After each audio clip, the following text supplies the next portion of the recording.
Right then. Hello everyone, and let's see if this is gonna work. It's always a wonder. Or at least a small wonder. First off, as it's the 50th, I have to say some thank yous to some people. And it's going to include, of course, Osprey 28, but it's also going to include the lovely Paul from Chicago and so many others. But literally there are 4 people who have been absolutely super critical to me actually getting all this going. And it, of course, has to start off with Drakenfinal. And it has to include Paul from Chicago. And it has to include Osprey 28, who is always incredibly generous in the chats. And it has to include... I'm just checking I'm not forgetting anyone, because I do have one other person name definitely in my mind. But,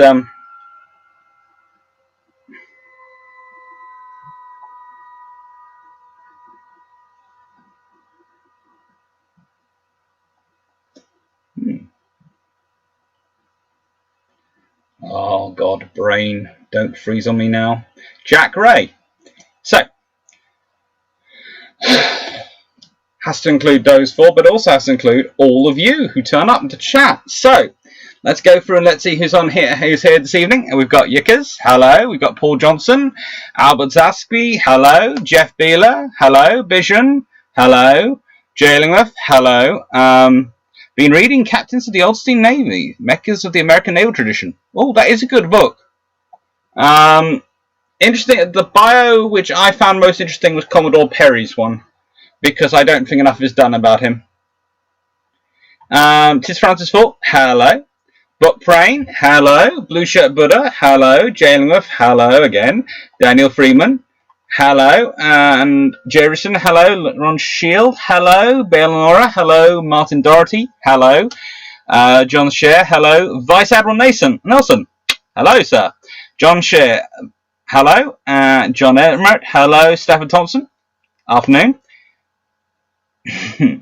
Greg Selsky, hello.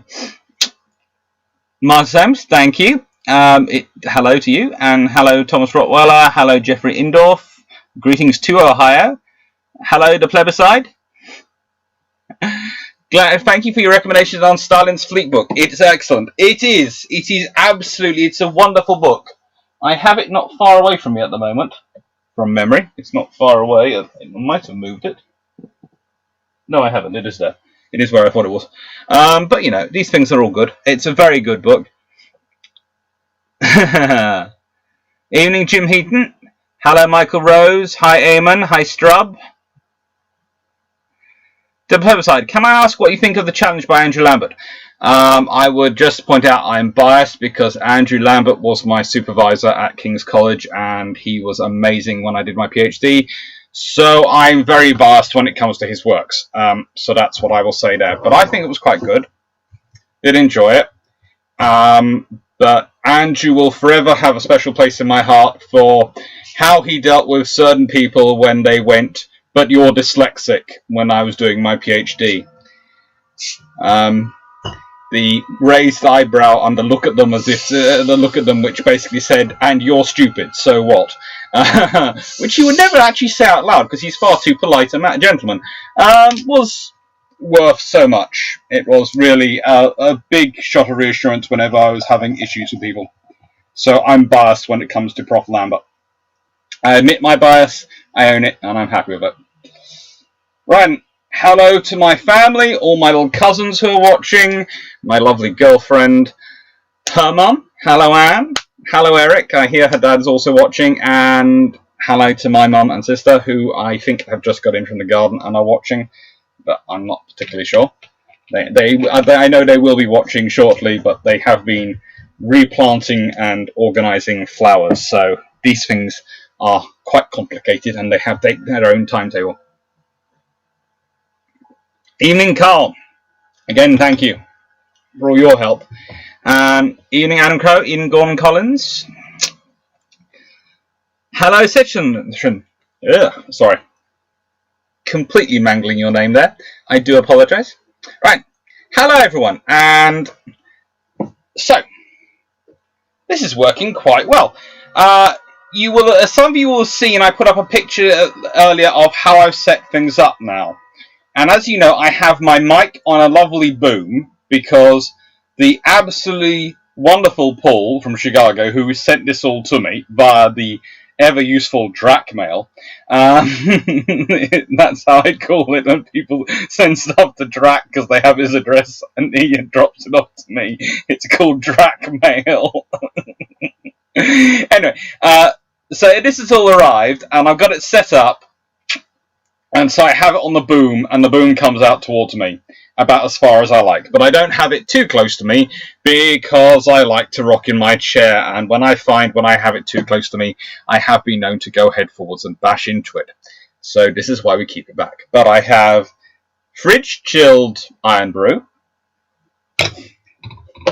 one of the last 2 remaining pieces of flapjack. This is why no one's getting it. I did about 3 pounds of this stuff and it's gone already. And whilst my family will claim it all went to me, it really didn't. I mean, this is like the 6th piece I've got, and each tray has 8. There are only 3 people in the house. Wasn't me.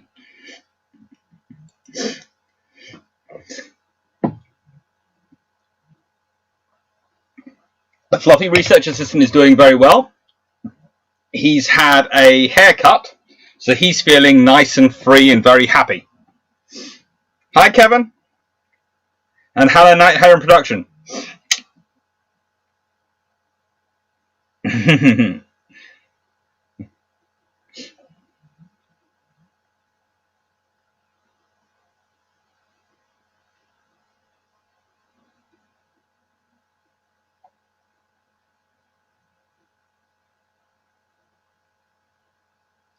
Sorry. Little question just came through. Right. So, we have... Has he had a fluffy poodle cut? No, he hasn't had a fluffy poodle cut. He has what's called the lamb cut, which means he doesn't have the great big ruff, because he doesn't really like the big ruff. So he has a sort of more normal doggish look.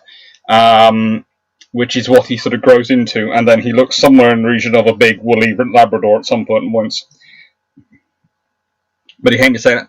That's his front. Should stick the brew in the freezer for a bit to really chill it. You don't. Now, the interesting thing, when I have done that in the past with iron brew in the freezer, it has kind of, as it's ice managed to expand, and then getting it out the bottle has proved very interesting. Steph Thompson, just means you're also a good cook. No. Oh. It's the flip side. So how much are you going to force me to spend on Amazon today? I have only 15 books here today. It's not that many. Let's start off with the newest book.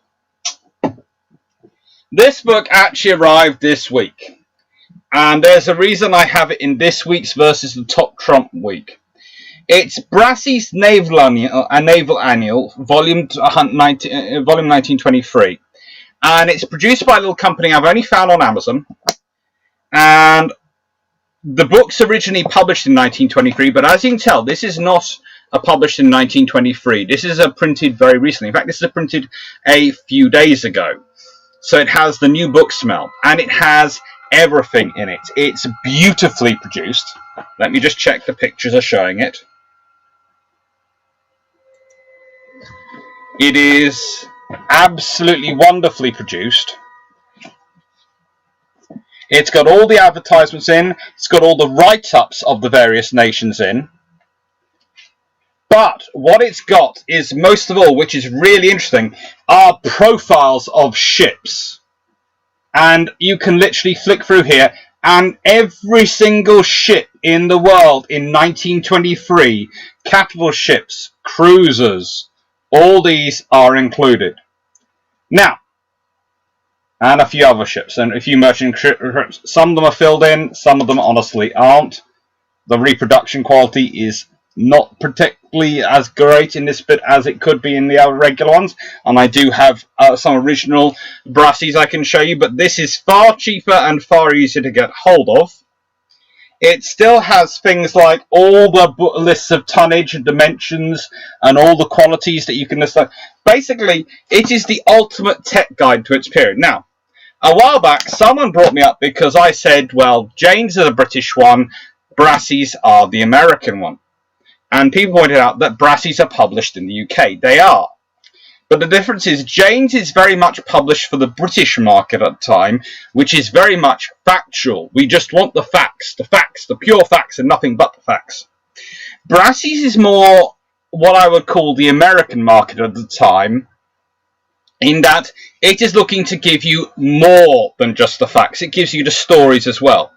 So if you want an easier read from the 1920s and just to get the facts, you go for Jane's, which is the British option. If you want a slightly more difficult read, but with lots of interesting ideas in here, lots of things, and it's called the Brassey's Naval and Shipping Annual, you want the Brassey's. And this is just beautiful. It's produced by Ulan Press, and they have their own methodology, and they produce very, very good quality books rather than normal optical character recognition. Usually with the photographing of the books by OCR, usually this one has it, whilst their system isn't perfect, it still produces the diagrams and the adverts and things in a lot better detail than it does in a normal one. And these are brilliant. Now, I have to say, it's so good. I love them. And at the moment, I am debating whether to get the 1939 Brassies in this, or to buy the original. The original, the best quality one I can find that I would actually buy, is about 180 quid. This one is about 25 quid. And I have 4 years in this variant, and they're all excellent. So this is the most recent one to arrive, and it's got some beautiful pictures in it, which is why I picked it out for. Consider that. There is the Japanese battleship Nagato. And I can show you an original edition Brassey's, because I just happen to have one because I've been working with it recently. This is 1949 Brassey's. This is my original edition one. So this is as published. And it's got things like battle class in there. It's got a lovely, beautiful picture of the USS Coral Sea. And everything is, and it's, all the books have these sort of these drawings in them. And the drawings in this are very, very well preserved. So, again, it's got these excellent, lovely drawings of battleships from 1923. And it's very, very good. Okay, let's answer some questions coming out of this.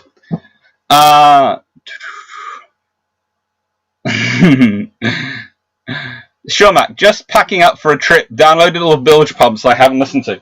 There are more coming out this week. Another 2 episodes this week. Kevin Tank, good for him. Don't like that. Yeah, I don't like it either for the dog shows.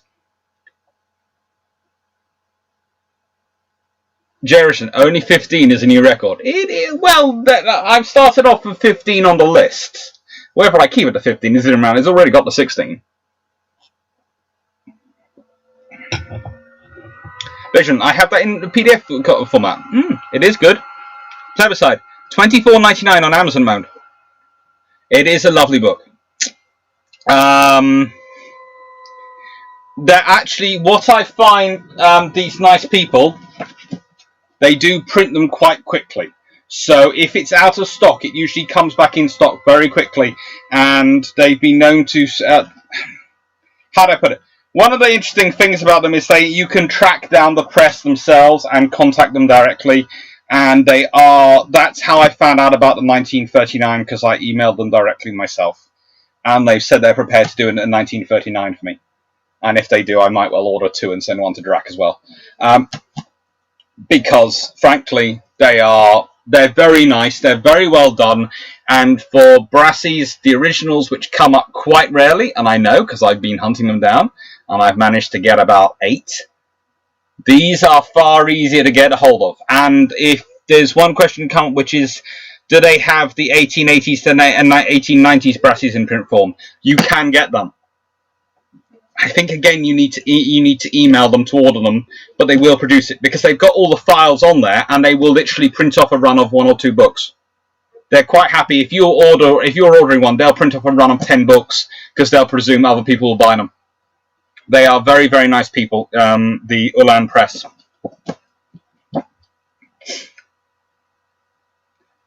Who is the Ulan Publishing? Yeah, Ulan Press. There's their details. They're very nice people. One of the things I love about these, I love about Brassey's, is they have this sort of thing in here. And there you go. If you always remember that I'm always putting up the various stations of the Royal Navy, well, here is the chart showing limits of British naval stations. In the book, page 6 from 1923. That's how early the stations were fully up and running and so publicly known.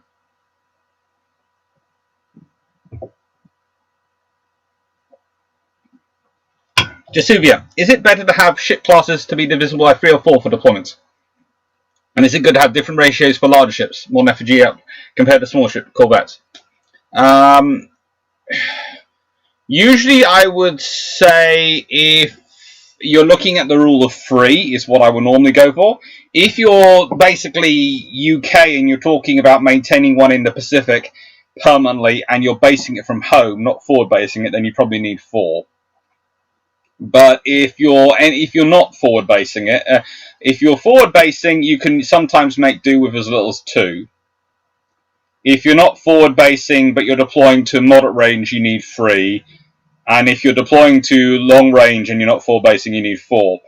Odds are 3 is usually the best. Multiples of 3 are usually what I would advise. So that's why if you look at my dream fleet when I work through, pretty much every number I'm giving you is a multiple of 3.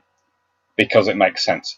If you're dealing with smaller ships, it tends to be smaller ships have less facilities for their crew, so therefore you'd want to deploy them in slightly more numbers, so you'd want probably a multiple of 4.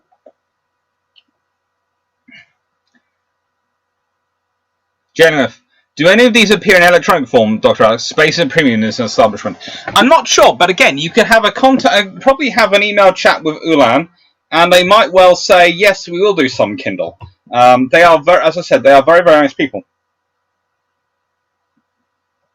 And, well, these ones definitely don't appear in digital form, the original Brasseys.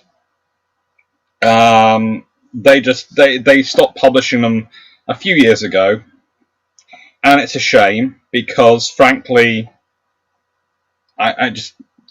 well, there's a good sort of thing here. It says, Chapter 5, and this is from 1949, The United States' Defense Structure by Rear Admiral H.D. Thursfield. All sorts of stuff in there. These things are worth reading. From 1923, your chapters include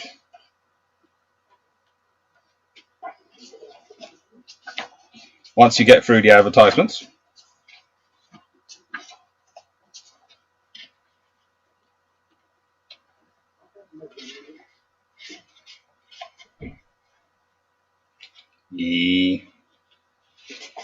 Oh, there you go. Now in the chapters. Let's see. Chapter 1, the British Navy. Chapter 2, Foreign Navies. Chapter 3, Comparative Naval Strengths. Chapter 4, Naval Aspects of the Washington Conference. Chapter 5, The Influence of Washington Conference on Naval Design.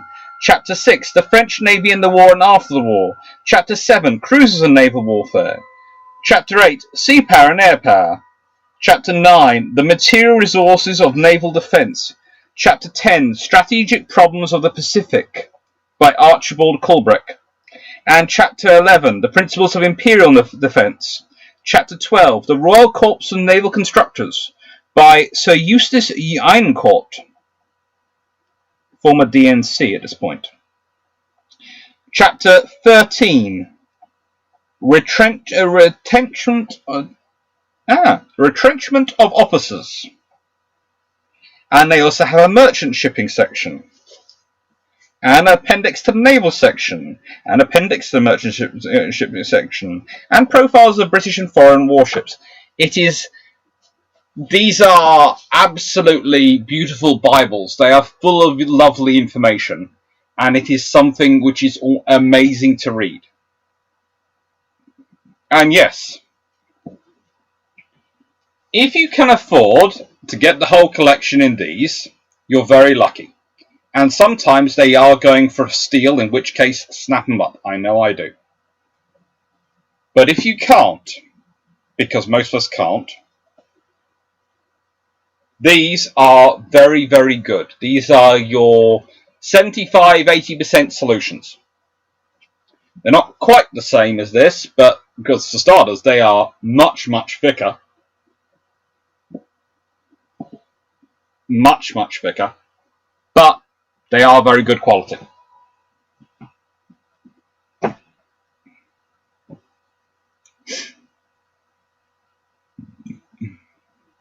Camperos, did you watch the movie Greyhound by any chance? Not yet, no. I don't have Apple. I'm waiting for it to come out on Netflix or Amazon. Jeff, do any of the... no, done that one. Stuff songs. By normal people, 3 times is thought to be the bad thing. For the services, it is standard. Well, for the services, it's standard because you have it a constant operational. So you have one out there, one on its way back or in refit, and one training or on its way there to replace the one out there. So you constantly have this sort of overlay. That's why you have 3. It's not because you're being excessive. And also, often the ship which is on its way out there or on its way to is doing other things whilst it's on its way out there or on its way back.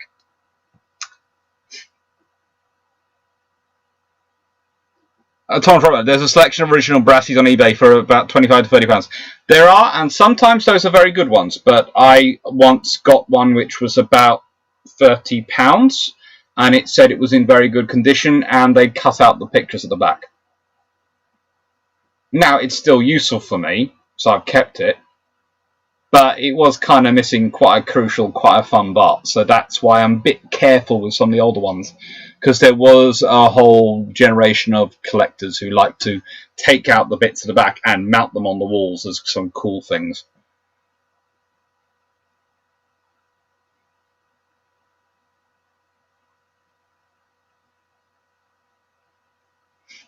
The website, they're not available as Kindle apparently. I'm not sure. You might be able to chat with Ulan. Might be able to chat with her. Right. Next book. What should we go with? This one. Smithsonian, Carrier Warfare in the Pacific, an oral history collection. Edited by E.T. Woolridge, and it's the Smithsonian History of Aviation series. And it is absolutely beautiful. Here is a selection of chapters. We have Butch O'Hare and the Fack Weave by Admiral John S. Fack himself. The Doolittle Raid by Rear Admiral Henry L. Miller. Prepare to Launch Aircraft by Captain Stephen Jurica.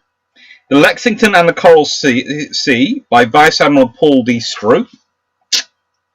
A Beautiful Silver Waterfall by Admiral John S. Fack. The Hornet and Santa Cruz Islands by Rear Admiral Francis D. Foley. And the Enterprise and Guadalcanal by Rear Admiral Edward L. Freckner. And you can go through the rest of them. There is Hawkins, McCampbell, Fitzhugh. It basically reads like a list of who's of US naval aviation from World War II. It is absolutely gorgeous. And it's why I have fun when people tell me, oh, this is what the Fack Weave was, and this is what and I go, right then, Well, I can actually quote the Fack Weave from the guy who developed the Fack Weave, John S. Fack. So, you want to have this argument again? They tend to shut up at that point. It's amazing how beautiful this book is, and I got it for, well, I have to say it's got $16.95 on the back of it, but I seem to remember picking it up for a $5. So, yeah, it's got £5 written in pencil. So I picked it up a second-hand bookshop for £5. It's beautiful.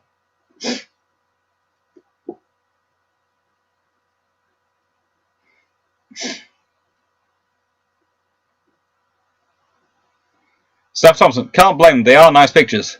At the same time, come on, kind of, yeah.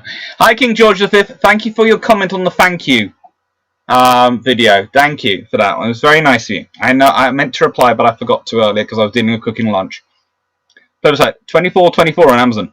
Jerison, I thought it was Fatch unless my hearing aid fell. No, it was Fack. T-H-A-C-H. Fack. Definitely available on Amazon from $9.99 hardback, apparently. Probably secondhand, yeah. It is an absolutely beautiful, beautiful book. And if anyone is interested in naval aviation or at all the experience of World War II, and this, by the way, affects some of my opinions on escort carriers and all sorts of things reading this, because this is personal experience of it. And it's really quite cool. Although always remember these people are also heavily involved in making the case for US naval aviation post-World War II, so that may affect some of their judgments and assessments. But not in a bad way. It's just part of life. But it is a very, very cool book. And in cumulative number of personal accounts, 2, 4...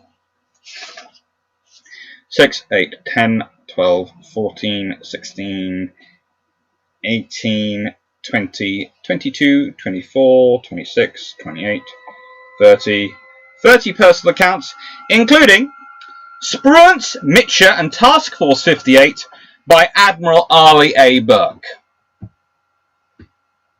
Yes, that is Admiral Arleigh Burke wrote the report on Spruance, Mitcher and Task Force 58.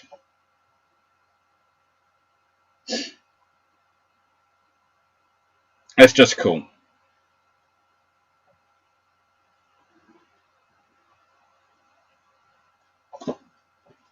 It's worthwhile reading. Alright then.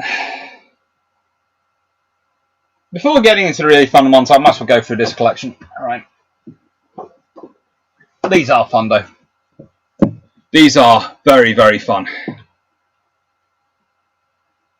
Yeah, still visible.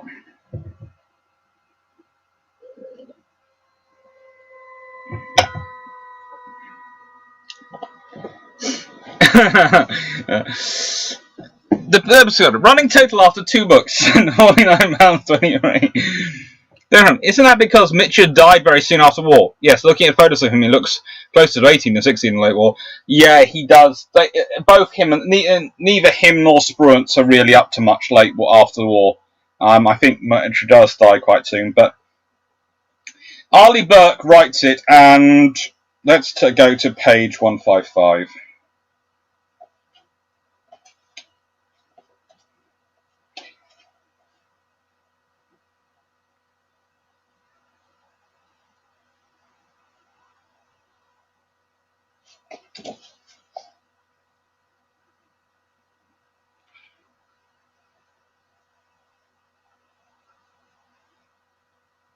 I did not know. I did know I did not want to go to carriers. I had experience in destroyers and surface warfare, and I thought there was room for more surface combat in other areas than the South Pacific, and I wanted to stay in surface ships.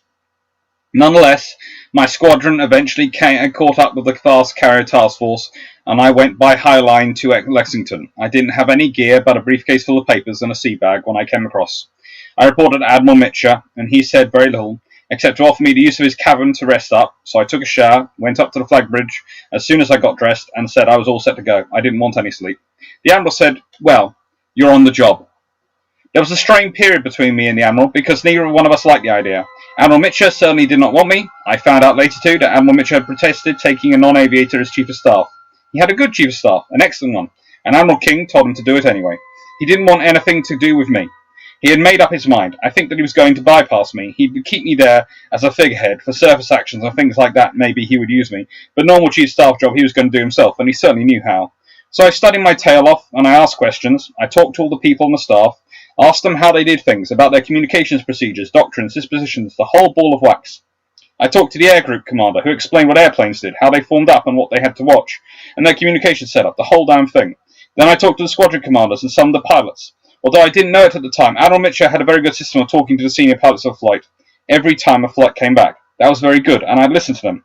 I'd ease over to a corner. Admiral Mitchell would say good morning to me in the morning when I came up, and that was the end of it. He never sent for me. He talked to the junior people of the staff, but he never sent for me. Well, I read all the instructions, all the plans for the coming strike on Palau, and they were voluminous.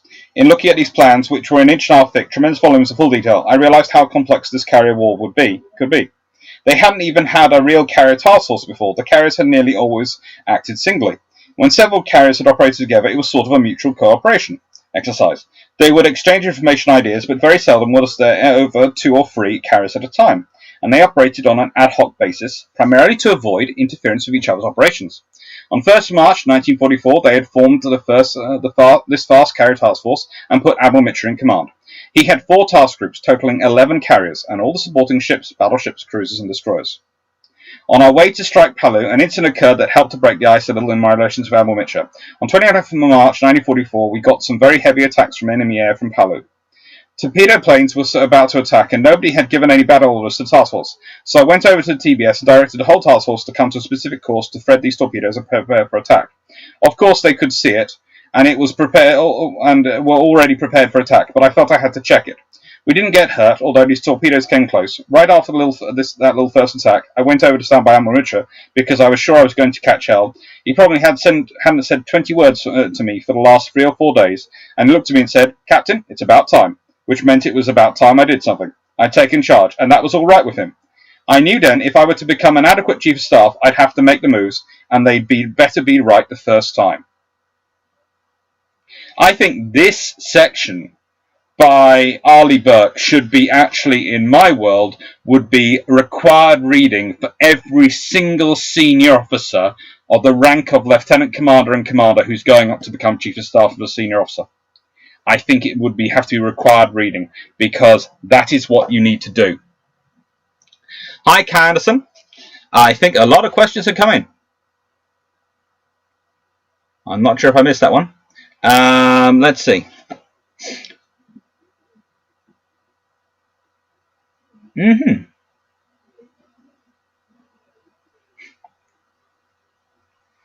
From is that because Mitchell died? In that one. Ah, yes, the brown shoe, black shoe rule. Yes. Steph Thompson. Is it Vane or Vian? Always was taught the first pronunciation. Getting ready. Great reading, thank you. Have you considered an audiobook version of yours? I'm not sure. Tempting. I've always been told it's Vian rather than Vane, but I could be wrong.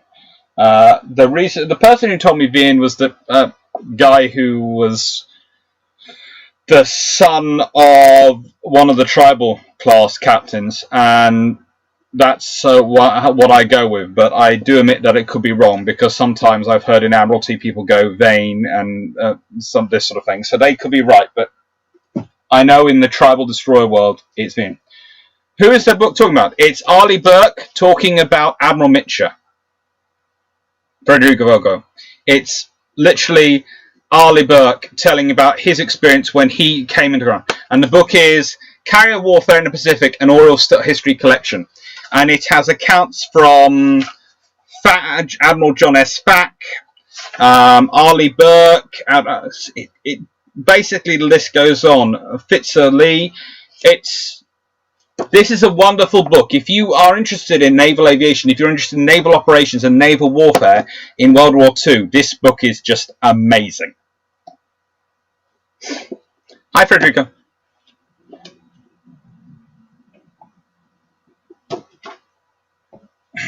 Right then.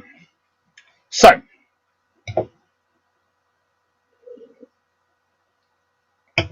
now, for obvious reasons, when I'm talking about personal accounts of naval warfare, most of them are going to come from more recent conflicts. Because most naval officers, prior to basically the First World War, didn't write memoirs in the way we do, the subsequent generations did. And really, it's thanks to the American Civil War and that's influence on history, and a very nice Sherman and Grant and their memoirs, that we have developed really this habit of senior officers writing memoirs, and that's spread down the lower ranks. So it's become far more common. There are incidents, there are individuals, but they're rare. But I didn't want to just concentrate on naval warfare as it was in the current. I wanted to talk about some of the previous ones. So,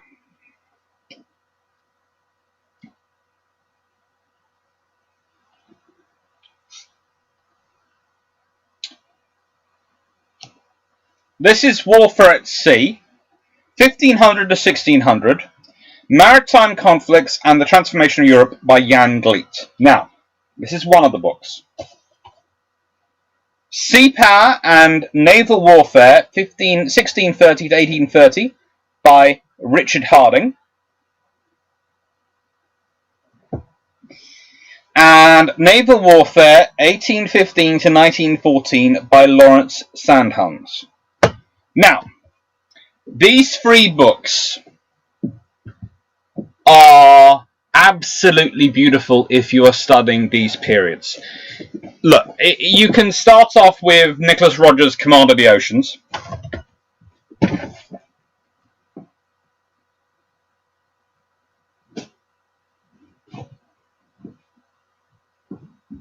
Sorry, knocked over a railway engine getting it out. This is a lovely book. This is a great book to read as one go. But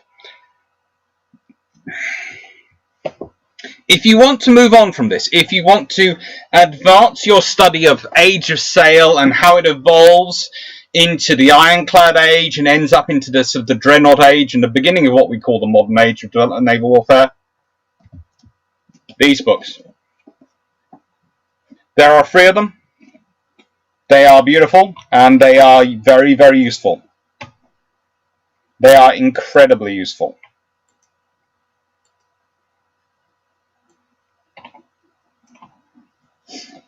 So,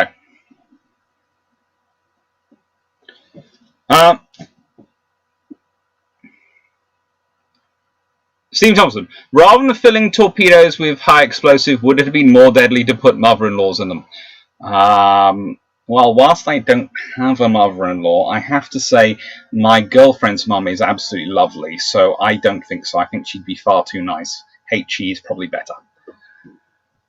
Are they a series? They are a sort of series, in that they're all from the Warfare and History series of Routledge, which is why they're sort of similar.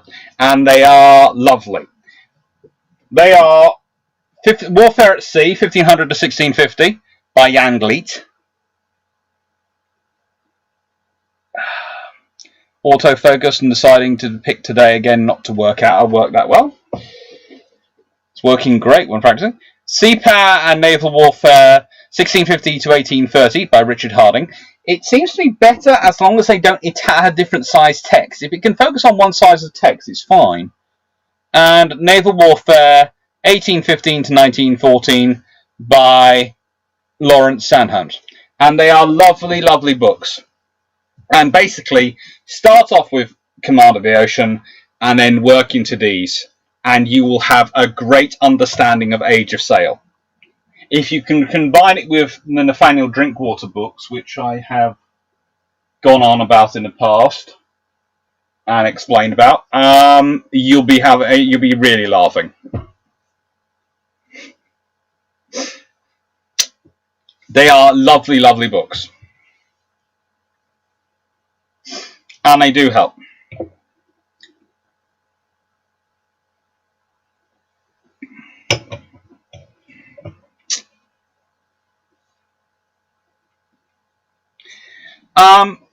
I love the 1600s to 1700s history. It's often a skipped period. It is, and what I find interesting, though, is it is very much covered by these two books. They sort of break up at 1650. So this one goes to 1650, and this one starts in 1650. So they overlap. And it's lovely. Shrub. When looking at those three books, during what period, when did the Royal Naval Forces have the largest effect on culture and economy?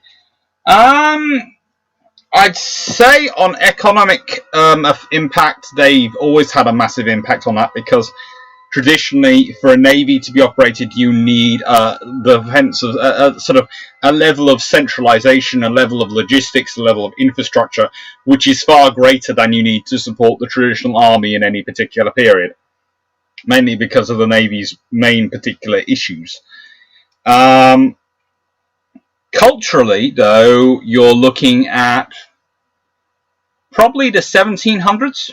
They have the biggest cultural impact between 1700s to 1800s.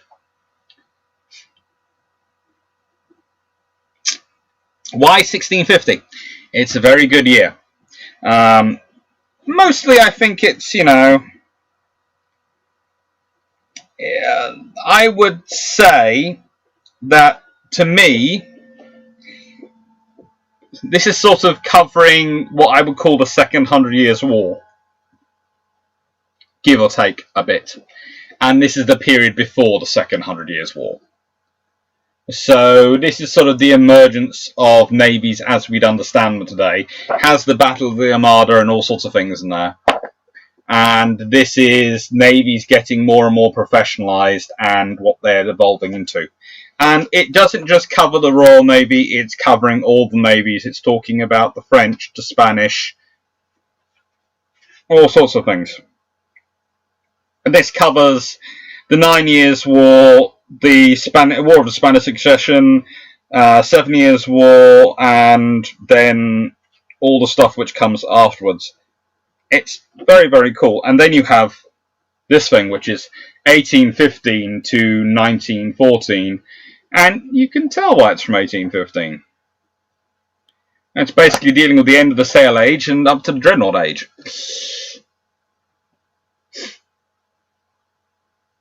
Sure, Mac. 86 views and only 19 likes. We can do better than that. I always do like likes.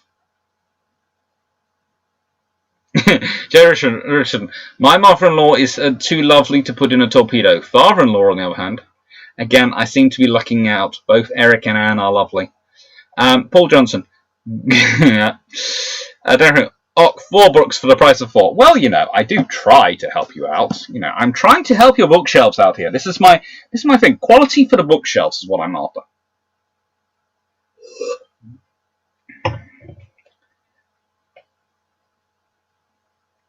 Ron Shade, Command of the Oceans is a real page-turner. I hope Mr. Roger finishes the last book in the series. I'm hoping so as well, although I have now heard him at 4 different conferences talk about it, and so far it's still not appeared. So, that's been over 6 years. And I think the real trouble is he's trying to do too much. If I was him, I would be doing... Well, I would probably deal with the stuff end of First World War up to halfway through the interwar period, and then do another book from the halfway through the interwar period to modern day. But he is trying to do it all till what he decides is the end of history, and I'm not sure you can really get that in a book without it being colossal or at least multi-volume. The plebiscite, Seapower and Naval Warfare, 1650 to 1830, £81, 40 out. Yeah, this is the thing. None of those 3 books are cheap. They are all Routledge academic books. They are can be really expensive. When I bought them, when I was a bachelor student back at St Mary's University College, I was working as an IT technician, which meant I got paid a little bit more money than most of my colleagues did in their part-time jobs, ripping computers down, ghosting them and rebuilding them. And it was, let's put it this way, each of those 3 books set me back about 75 quid. So it was a good half of my first month's paycheck.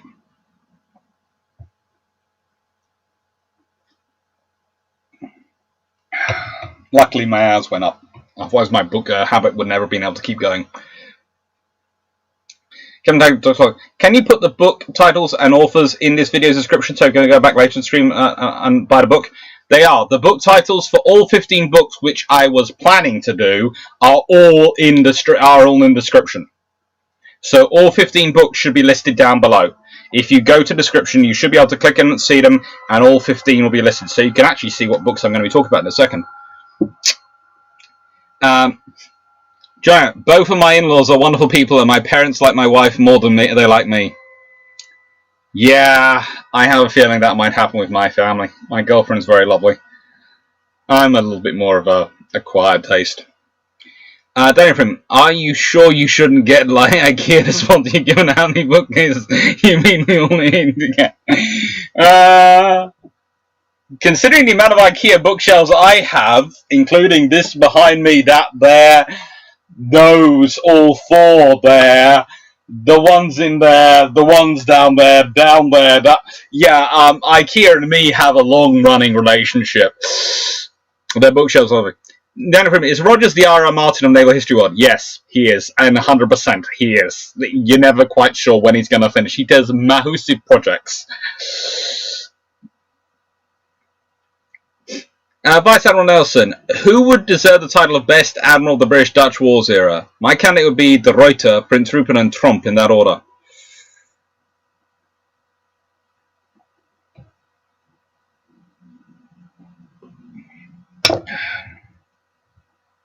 Probably.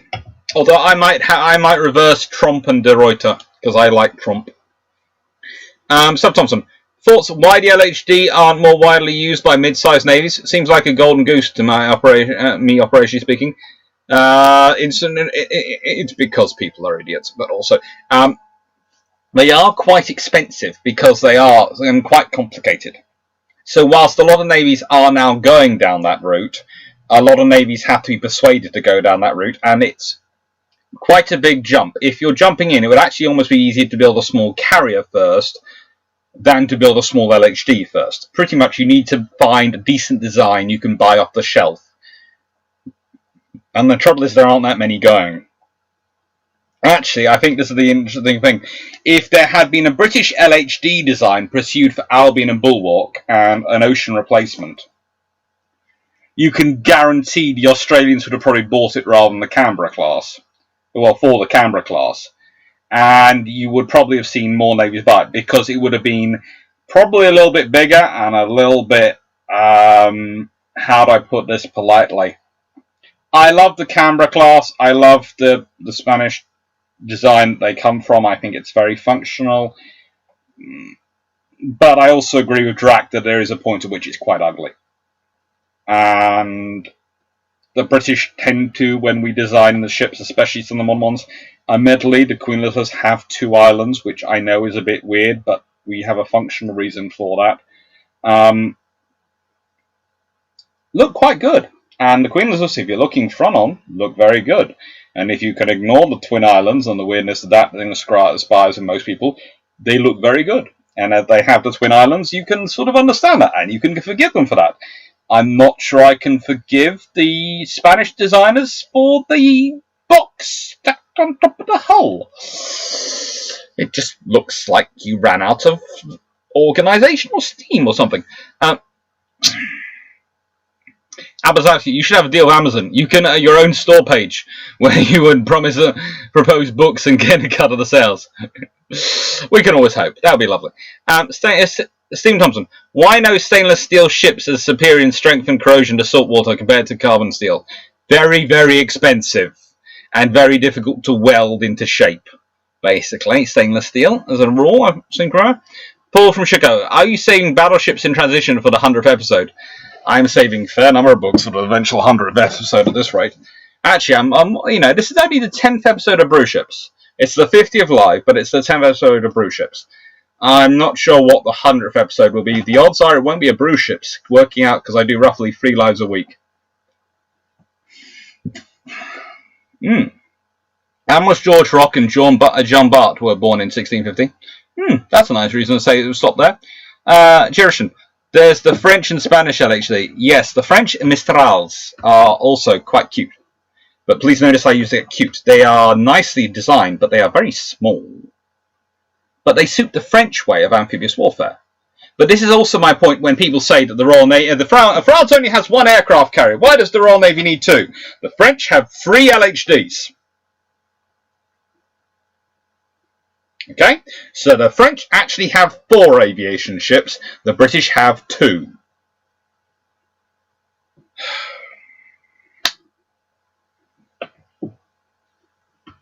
I don't remember. Oh no, somebody's going to be quoted out of context. I like.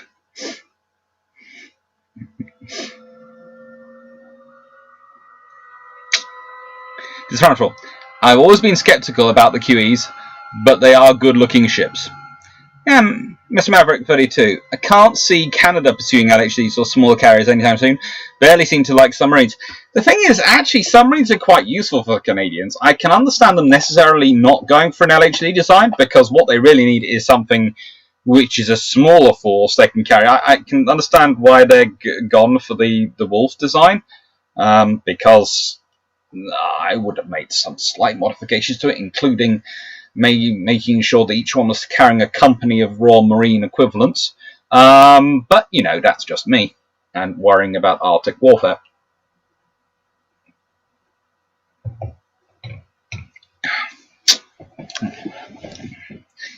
Jono, I think an American take on the Catabar Queen Elizabeth carrier would borrow some aesthetics from the Nimitz Falls class.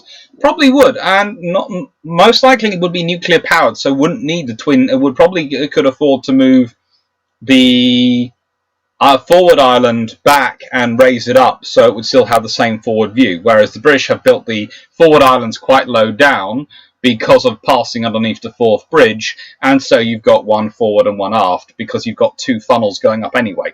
So you needed something for the to get the smoke out. Otherwise, you'd have to have more trunking inside the ship, which would take up more volume internally. So there was reasons for British to go to Twin Islander Road. Oliver, what are your opinions on the Italian LHD Trieste? I haven't actually seen her enough on operations to make a judgment, but I quite like her. And actually, it was almost tempting to put her in my Dream Freak instead of the Canberra class. I ended up going in the Canberra class because they are slightly more proven. But they're still, you know. S-Empire, just Clark, what do you think of the role of the Juliet Marine Systems Ghost B in the Navy? Do you think they should give merit to this distributed lethality concept? We can hope. I like the distributed lethality concept, but it's a hope. JPL, Canada has no amphibious targets and stuffs the surface ships with helicopters. With the 4 Unbrokens, they are quite a handful. Yes, but again, actually, on bilge pumps, there is a great section.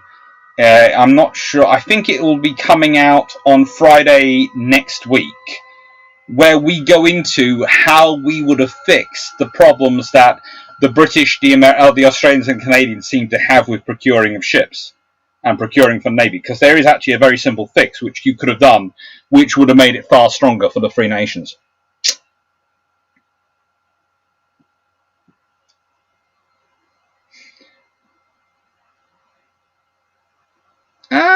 So Kevin Turn, Dostoevsky Clark, is Brian Lane Herder a reputable historian? Let's put it this way. He does some very well researched books, and my analysis of historian, I'm never going to argue whether they're reputable or not. I think that's a false analysis. I always look at the books and go, are they well researched? Do they have adequate references? Have they looked in? And there are historians who are very reputable historians who have produced excellent books, and also produced some books which I wouldn't touch with a barge pole, because I have read them and their source list does not back up their claims, in my opinion. But there are also some historians who are far less reputable, but they produce books which have huge and beautiful source lists and really show the quality of their sources in their work, So frankly, I'd rather use those less reputable books, authors' books, than the more reputable, less well-researched, in my opinion, books. So if you want to rate a good history book, and let's go with one of the two I'm going to look at too. The Russian. This is the Russian Convoys by B.B.Schofield. Right. So B.B.Schofield, first off, was a vice admiral in the Convoy War. So he could be a vice admiral in the Royal Navy, served in the Convoy War, could be excused for not putting anything, and yet he has a huge bibliography in here.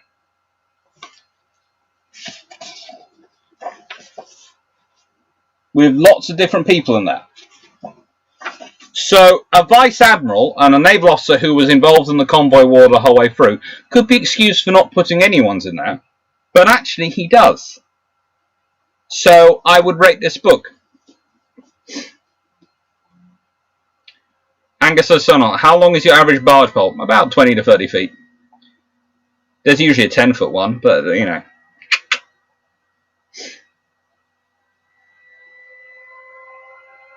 Hi, Badholm.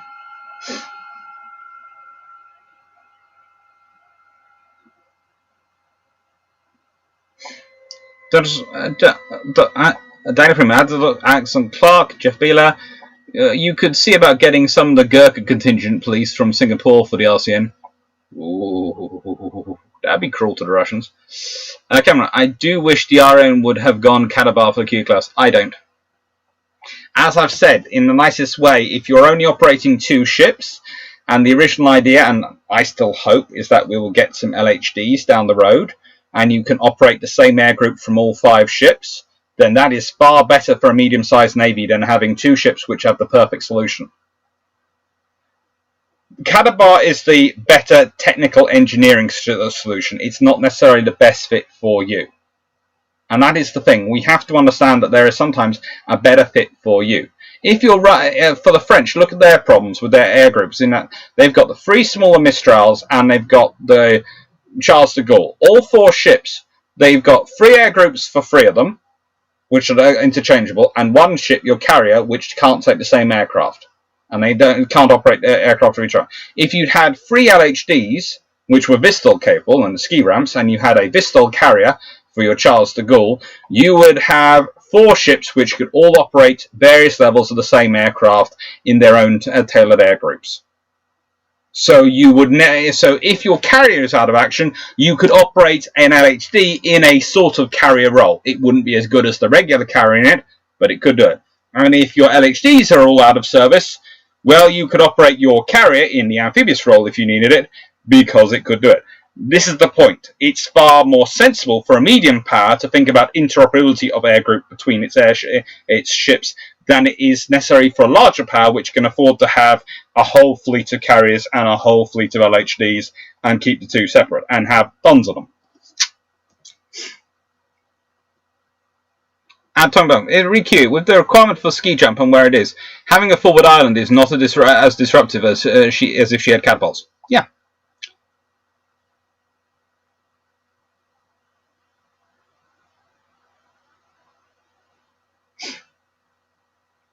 Kevin Tang, I just want books about the Spanish-American War.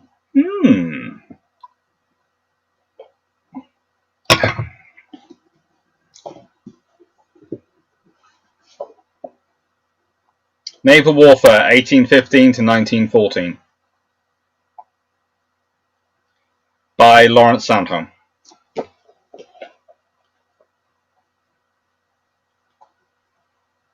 That's quite a good stuff about the Spanish-American War, I think, isn't it? And a whole chapter about the Junicole.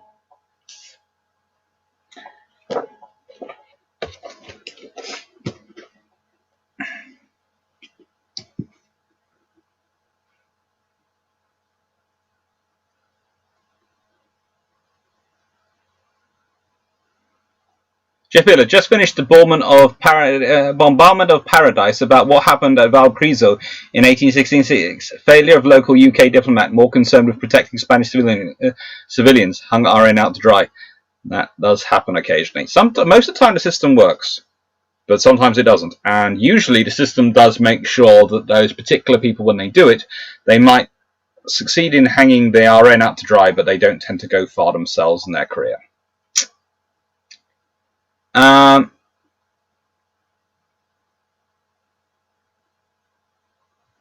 Michael Rose, I'm currently making notes on B.B.Schofield's old book. So, as we're talking about Vice Admiral B.B.Schofield, he does too. He's got the Russian convoys, which he writes under the title of B.B.Schofield. And he's got the Arctic convoys, which are written under the title of Vice Admiral B.B.Schofield. Now, Russian Convoys is published in 1964, and the Arctic Convoys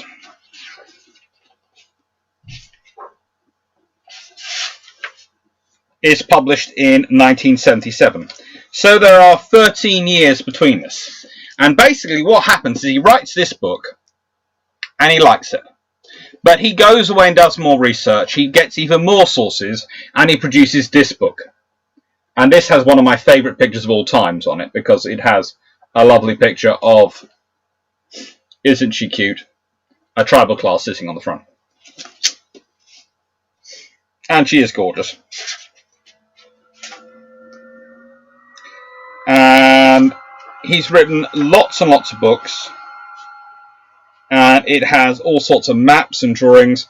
And these are absolutely beautiful books to get, if you could get hold of a copy of them. They have some wonderful pictures in them. They have pictures of all sorts of people. They have all sorts of plans in there. And they have a full discussion of the stuff. He doesn't hold back.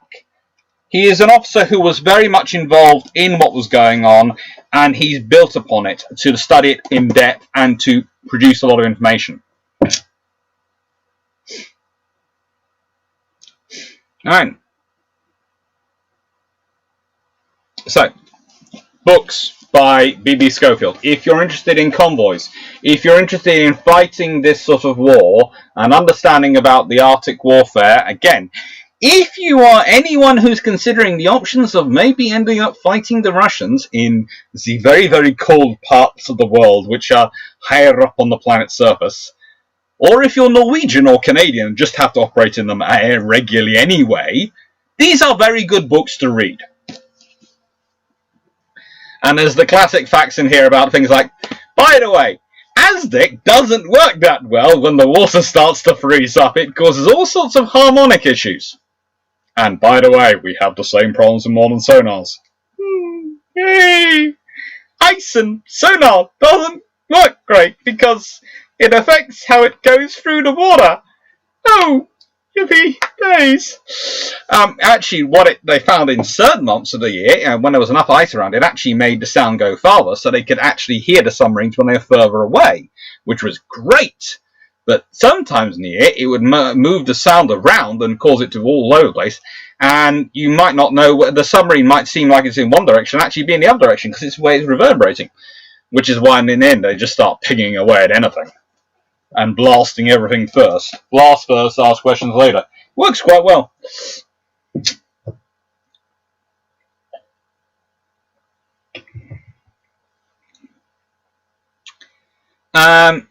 Citizen Pipe. Why do you think the India is going for 3 carriers of different classes? 1 Russian, 1 indigenous, and 1 Vikramaditya, and 1 full carrier Viscout? Because the Indian Navy is developing as we're talking about. And pretty much, my theory is the Indian Navy, once it's confident enough in its domestic build,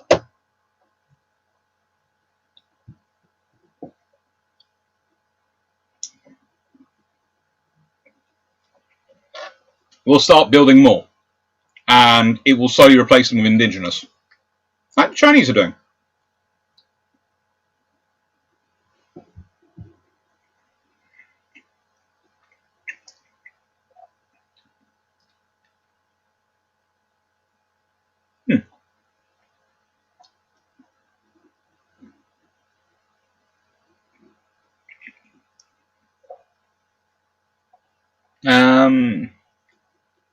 Jennifer, any thoughts on Sam Willis's The Fighting Temeraire and other 2 books in his series following that. I think Sam Willis does some very cool books. I've read a few of them. I like them. He's a good historian.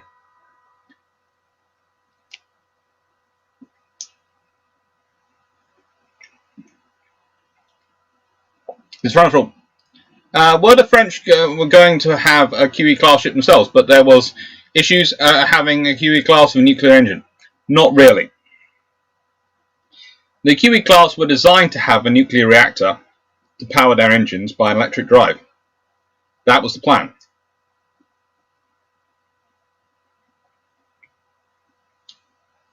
Trouble is, the reactor wasn't French that they were working around, and the French wanted to put their reactors in it, and that caused issues. But they're probably still going to be QEs in all but name, what they end up building, because they want the automation and all the stuff inside to reduce crew numbers. So what they're going to build is basically going to be, it's going to have the French engine in, it's going to have the French hull, but anything skin deep below the skin is going to be Queen Elizabeth.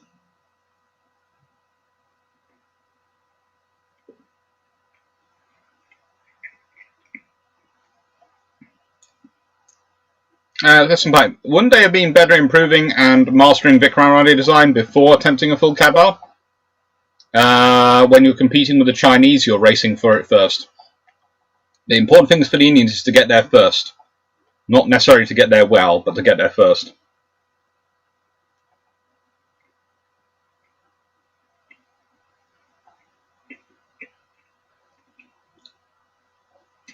Kevin Guy, ever read Turtle Dove's Alternative History Rule Britannia?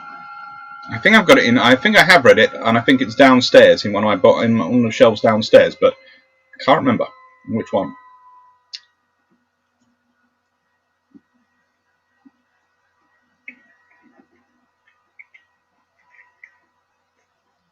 Doctor, what nation's naval forces are best prepared for Arctic warfare? The Finns.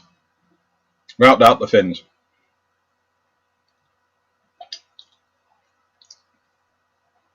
The Russians would claim it's them, but don't fight the Finns in the cold.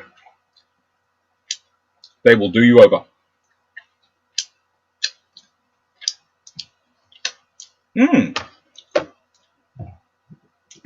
Kevin Down also picked up the Naval Annual 1897. Good for you.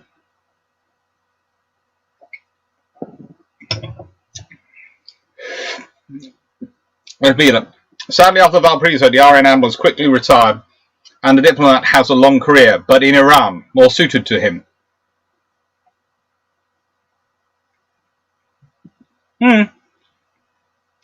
Yes, but also, let's be honest. The Admiral was retired because he didn't exercise his own judgment and ignored the diplomat when he thought he should do. So that was, the Admiral was going to go then at that point anyway. And I'm sorry, the Royal Navy doesn't tend to reward failure that well. When you screw up, you tend to get kicked out quite quickly. And noticeably, his Chief of Staff didn't get kicked out that quickly.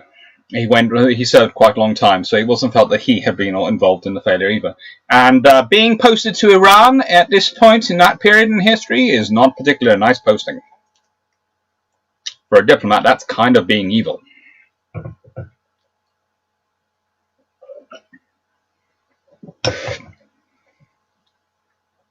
Jeff Beeler, is ICE part of the reason for the SOSUS network then? Yes! It is a major reason for the SOSUS network. ICE in the Arctic is hell. Excuse the French. Shoma, how much more capable do you think the US Navy could be if they put ski ramps on their LHDs and went for 8 conventional carriers and 8 nuclear carriers? Very, very much more capable, because they could have far more interoperability.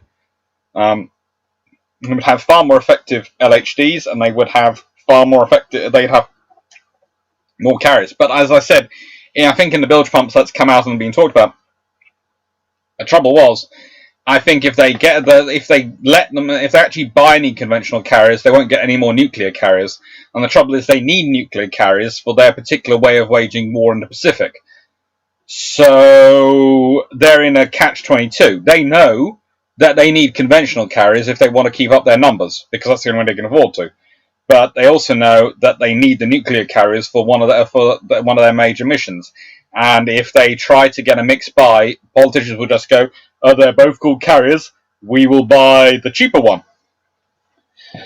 And then we'll sound good because we'll say we're buying 12 of the cheaper carrier. Go on, Eagle. How do I ask you questions that are too long for this? Usually I say Patreon or Discord. Discord works quite well, you know. Or Twitter. Discord probably easier. Josh Ead, thank you. Just bought that book as well. Really interested in the transition from sales of steam to oil-powered ships. Anything. What about Norwegians? I don't doubt the abilities of the Finns in the cod. Norwegians are very good, but I was asked who was the best. And I'm sorry, Norway, I love you and I have great respect for you, and I really do want to have a very nice holiday in you sometime to go and see your lovely fjords, especially around Namsos and Narvik. But sorry, the Finns have you beat. How are the cherry flapjacks? Go on, unfortunately. I think there's only one piece remaining. If possibly one piece remaining. It might have disappeared. My mum is downstairs. Vikram was Catabar with Seahawks, so the expertise did exist. Yeah. 10. The Arctic Convoy by Vice Admiral B.B.Schofield. £8.35. Used hardback. Cool. On Discord. Okay, the plebiscite. The Russian Convoys by B.B.Schofield. £8 used hardback. 1 penny used paperwork. Oh, good lord. If you can get it for 1 penny as a used paperwork, that is very good. And thank you, plebiscite, for putting up the prices.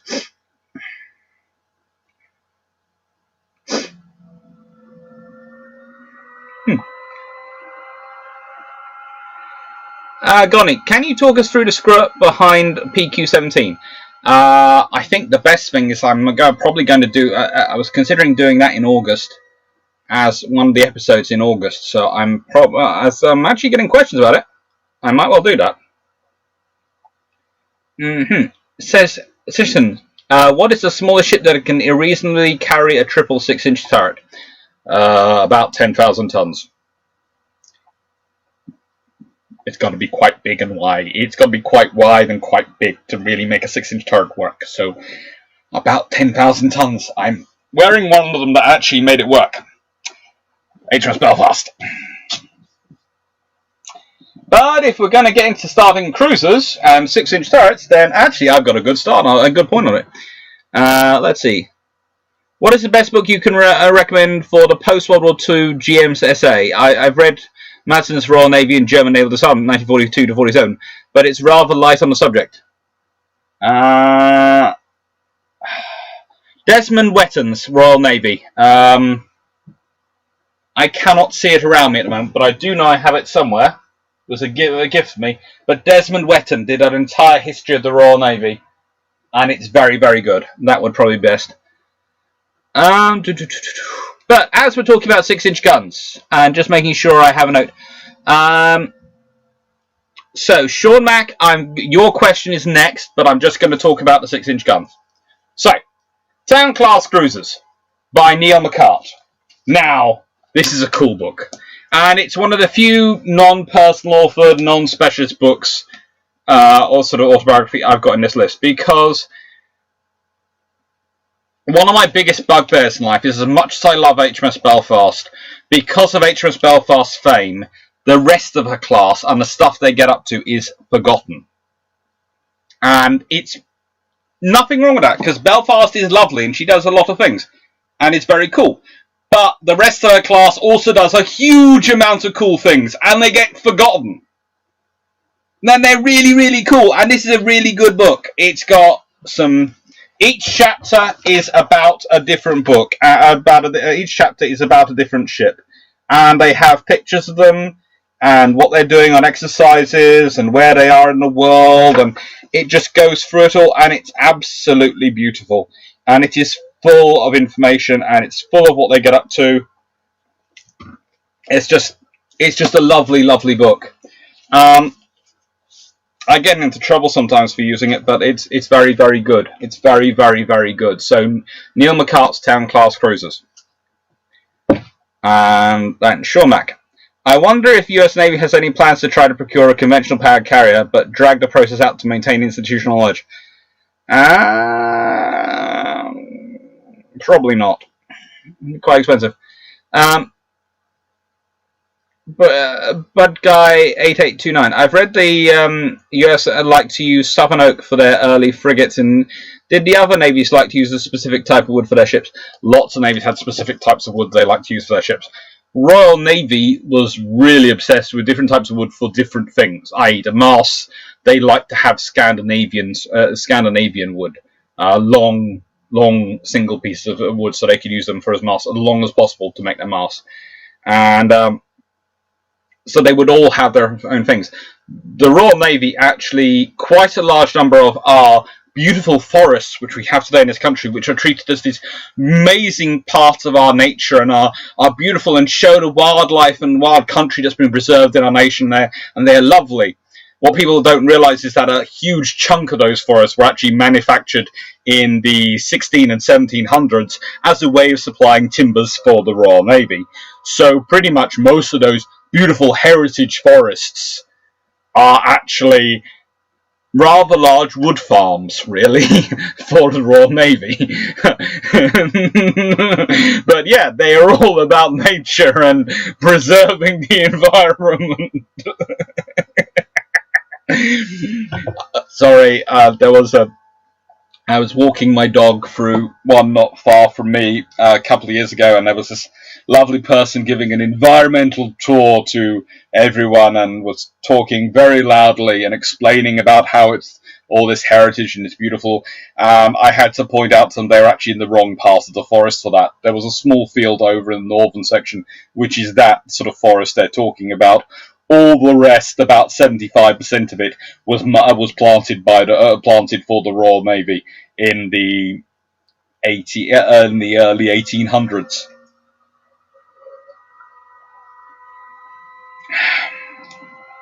I think he would have quite happily killed me, but I wouldn't have normally interrupted if he hadn't said, to quote the words, "But you see, now they're really spoiling it, because traditionally you wouldn't have been allowed to bring dogs through here." My dog was on a lead and very well behaved and walking quietly with me past. There was no need for him to make that comment. There are times when I don't mind people making comments about dogs, when people are not keeping them under control and they're off hassling other people, and they shouldn't be, especially if people are scared. They shouldn't be doing that.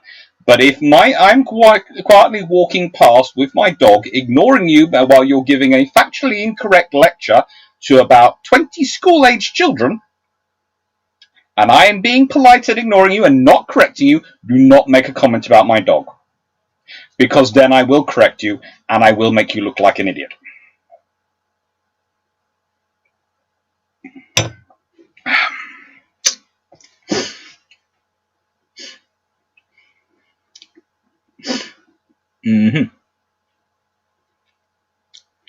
McCart, also, the US hasn't designed a ski jump carrier before. Don't think they care to start now.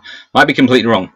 The USN and the Royal Navy share pretty much all their design stuff. And if you look at, I'm going to say some words which, if you're a US Navy officer, cover your ears now. Look away, cover your ears. When they were looking at the Sea Control ship, just giving a whole load of US Navy officers PTSD, they were looking at ski ramps, and they were looking at what the Royal Navy did. So they do have the stuff there, they do have the design knowledge. Go on, Eagle, just joined your Discord. Welcome! Danny Freeman, Reese 666-inch turret fitting on a 10,000 ship. Can we put one on a Zumwalt? You could put one on a Zumwalt if you want to design a modern one. Just for after you mentioned the 1600s, I may have removed focus and started reading a bit. What's your take on Admiral Robert Blake? Apparently claimed to be better than Nelson himself. I don't think he did claim to be better than Nelson, but he was very good. He was very good for his period, but not better than Nelson. I think he's more on a line with St. Vincent. But there again, Nelson isn't my favourite admiral of the period. I'm actually more a fan of Collingwood. You see, I love Nelson. Nelson does some great command in battle. But I think being an admiral is about more than just winning battles, and Collingwood wins battles as well. It's also managing and deterring conflict in peace. And let's be honest, Nelson was an absolutely terrible peacetime admiral. He was great at fighting a war, but if he didn't have a war, he went to pot and went completely nuts. So that's why I prefer Collingwood. Sure, Matt. It seems very strange to say we're going to increase the capacity of amphibs due to do air ops and then not put a system in place that would allow the payload to go up. It is, but it's the US Navy and US Marine Corps, and they sometimes have a bit of weirdness. The Plowside. Thank you, Plowside, for it. Vice Admiral Nelson, in terms of Arctic warfare, do the Mongols of the Khan still count? Invaded Russia in the winter and got away with winning, after all. They do, but, you know, in a nice way. They're not really a current force, but they were very good at the time.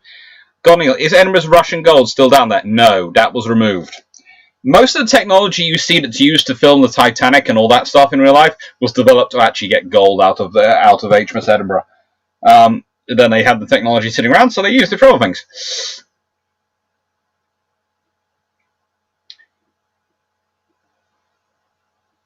Can you turn down the gain or sensitivity on your mic? Speakers are buzzing. I am not sure, but let me have a go. I have no idea, but I think it's that one. So, hopefully that's right. That's a little bit turned down. No idea. If it's still not working, tell me, and I'll have another go. Stephanie, Capatain 2 was slow growing, so denser and stronger. Yes, it was. Nick Hazer, could anything useful have come from the X-1 submarine type in World War II? As the only between-war ship scrapped by the RN, she is always forgotten by people now. Not really. No, there was no real role for a cruiser submarine in the Royal Navy at this point. Teak, a very common word used. Yes, it was, and very loved by the Royal Navy for decks. So that's Thompson. National Forest for National Timber Supply. Henderson before his time. Yep.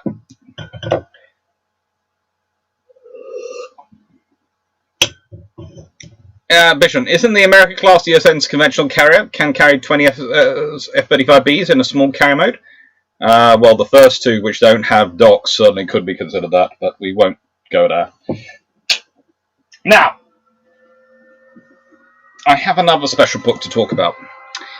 Good afternoon, Austin Hammond. Right then, so I'm going to say I've got up to Daniel Freeman's. Thus Clark, lovely British forest with secondary benefits of being a reserve source of material for fighting the French and Spanish. And before that, for royalty, nobility to hunting. Yeah, I love it. And then people go, it was Republic. He was actually saying that they'd been planted because of environmental concerns in the 1700s. And I was sort of going, what are you? What have you recently been imbibing? I didn't say that to him. I just took his argument to pieces with actual facts and quotes, and it turned out he didn't even live in our area or know anything about our area. He just brought a day trip. I got this from the kids, who suddenly were quite interested to have someone talking to them who actually knew what he was talking about, and the parents who were with them, who were sort of looking at me, going, "Yay! We thought this guy was an idiot. Now we've got proof." So, the battle and the breeze. The naval reminiscences of Admiral of the Fleet, Sir Edward Ashmore. Now, I have talked to you about Tsingtao 1939. I have talked to you about the midshipman who was in charge of the little party sent aboard the SS Vincent de Paul. His name was Edward Ashmore. This is his autobiography. And believe it or not, that is not the high point in this book. Now, I would say there's a couple of things. As with most autobiographies, there are some things in there which don't quite match up with the reality, but they do reflect his own perception of events and recalling of it when he wrote it. So, for example, he is in a position where he sees one ship pointing its guns, so he recalls one ship pointing its guns. When I go and read the Captain Brin's report at the time, later on Vice Admiral, his report is that all the ships pointed their guns at his ship. So, honestly, it was his report at the time, and Admiral Noble's report. So, there are, of course, with all autobiographies, I always say this, there's always personal perception and personal experience in there. You have to remember, and it's recollection, remembering it back. But still, it is absolutely flippin' amazing. It's edited by Eric Grove, and it is the memories of Admiral of the Fleet, Sir Edward Ashmore. It is just the stuff this guy gets up to in his life. Seriously, there should be a, I don't know, I think in the American they call them the Lifetime, they're the Lifetime series movies, aren't they, of people's lives. There should be a Lifetime movie produced about this person, because it would be cool as anything. Edward would certainly deserve it. It could start off with Singtao, a boy barely still in his teenage years, in charge of a small group of men staring down a load of Japanese soldiers. Yeah, it's fun. Right. Wondering.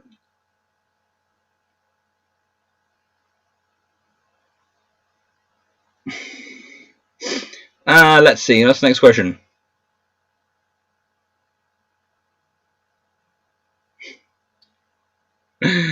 Second Wilson. Thetford Forest was planted between the walls to grow props for the coal mines. Cool. By some reason, in terms of forest, cutting down all that lovely wood in Lothian for building the fleets of the First Punic War actually caused environmental damage big time. Wood management is key. Yes, and that was the Royal Navy. They used to plant the wood. They used to chop down trees and plant more trees behind them. It used to be a thing, and the trees were actually managed, and they had to be a certain year and a certain level of growth before they could be chopped down. So, it was very environmentally friendly for its time, actually, because it had to be to get the best quality trees. But you still have, and it wasn't the first time, because believe it or not, the British have long had a history of planting trees for warfare. You should see the national projects which were carried out to create enough longbows for the armies of England when we were invading France. Yes, there is a region, there is a certain type of tree which is planted all around most of our cemeteries, because it was found it grew absolutely brilliantly where there were decaying human bodies. Yes.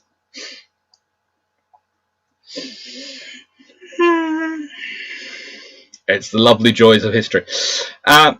In the plebiscite, the Forestry Commission was set up to manage woodland as a strategic resource in 1919. Yes, because it took over from the Admiralty, which had been still doing it up to that point, pretty much. Harrison, I grew up in a town, Brentwood, Essex, where the Royal Navy grew loads of oak, spruce, and even some small redwood. It was so strategically important that Brentwood became garrison town for Essex Regiment. Yeah, that doesn't surprise me. Then Cunningham, how about ski jumping and angled flight deck on LHDs?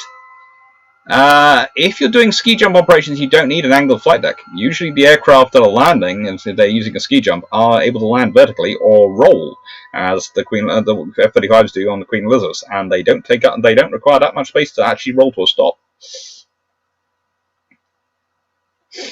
Shomak. Yeah, it's unfortunate that politics seem to be hampering what would be best for our forces. Politics is always has an effect on forces. Sometimes it's good, sometimes it's bad. They always have the things.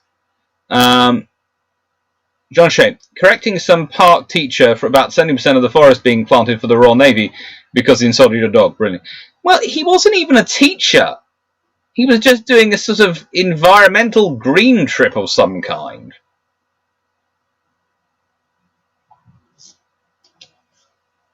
Don't be rude about my dog when I'm walking. I am 3 meters away from you. I am keeping far distance. It was a few years back. This was actually my previous dog, Mozart, who was a lovely black standard poodle who was about 11 at the time. And you couldn't have had a softer, fluffier, less likely to bother anyone else. Very happy on the end of the lead, walking along, enjoying life. I'm ignoring you, you ignore me. That's the polite way to be. We're British. We might nod at each other, but we ignore each other. If you make comments, then you open me up to comment back.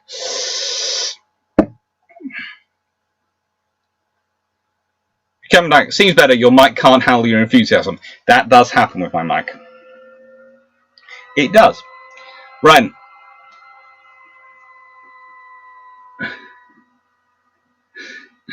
Gentlemen, Nelson should be viewed in the same way as Churchill. Brilliant in wars, questionable in peacetime. Yeah, to be honest, yes. Sean, I think the services need to get together and say what they feel they need and push for it as a united front. That's what I keep saying in my videos. Okay, USS Bonhomme Richard LHD is on fire in San Diego's injury reported. Ouch.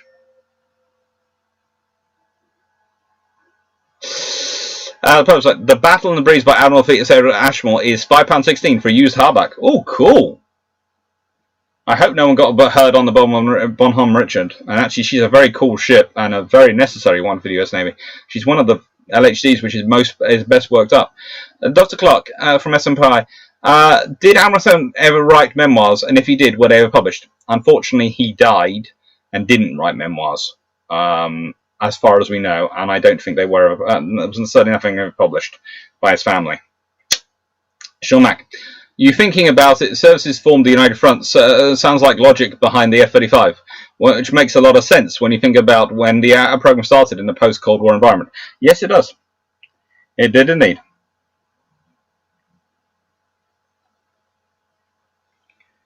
Sean Mac, I definitely agree. I have an uncle in the US Army, and he says that the Navy, Army, Marines go through the same set training to become Master Sergeants, but no, not the Air Force. That's interesting. Austin Hammond, trees for warfare. War trees. Yeah. Bud Guy 8829. Did any carriers beside Lexingtons have cruiser guns? Lots of them were fitted actually with guns at the beginning, especially in the beginning of World War II, beginning of World War, sort of end of World War I, beginning of the interwar period. It's only as you get close to World War II and the aircraft become better, they start to have less guns, but they're still getting fitted with guns. And most famously, the Royal Navy's armoured carriers actually get involved in some fights in World War II. There is the fact that HMS, I think is it Victorious or Formidable? I think it's Victorious at Matapan, manages to fire her guns before she gets ordered out of the battle line. Much to her disappointment, Cunningham ordered me out of the battle line. This is not right. I am an armoured carrier. There are Italians. Let me attack. They are heavy cruisers. You're not that armoured. I will take them. No, we've got 3 battleships. We don't need you. But I'm in the battle line. No. Back away, aircraft carrier. Royal Navy armoured carriers are sort of the carrier versions of the tribal class destroyers. Give them half a chance, they will get into a gunfight with the enemy. They do not understand the concept that carriers are supposed to stay at flying range. But lots of them do carry guns, and some quite heavy batteries. A lot of those yew trees in churchyards were there before the churches, Dr. Clark. Yes, a lot of them were. Shomack, fortunately, US isn't a place where you can't ignore the armed services if they all agree on something. Yeah, that is one useful. Senpai, weren't most of the English longbow and wood sourced from Italy, specifically from Genoese merchants of Spain? No. That's one of the myths which goes around quite a lot, but actually no.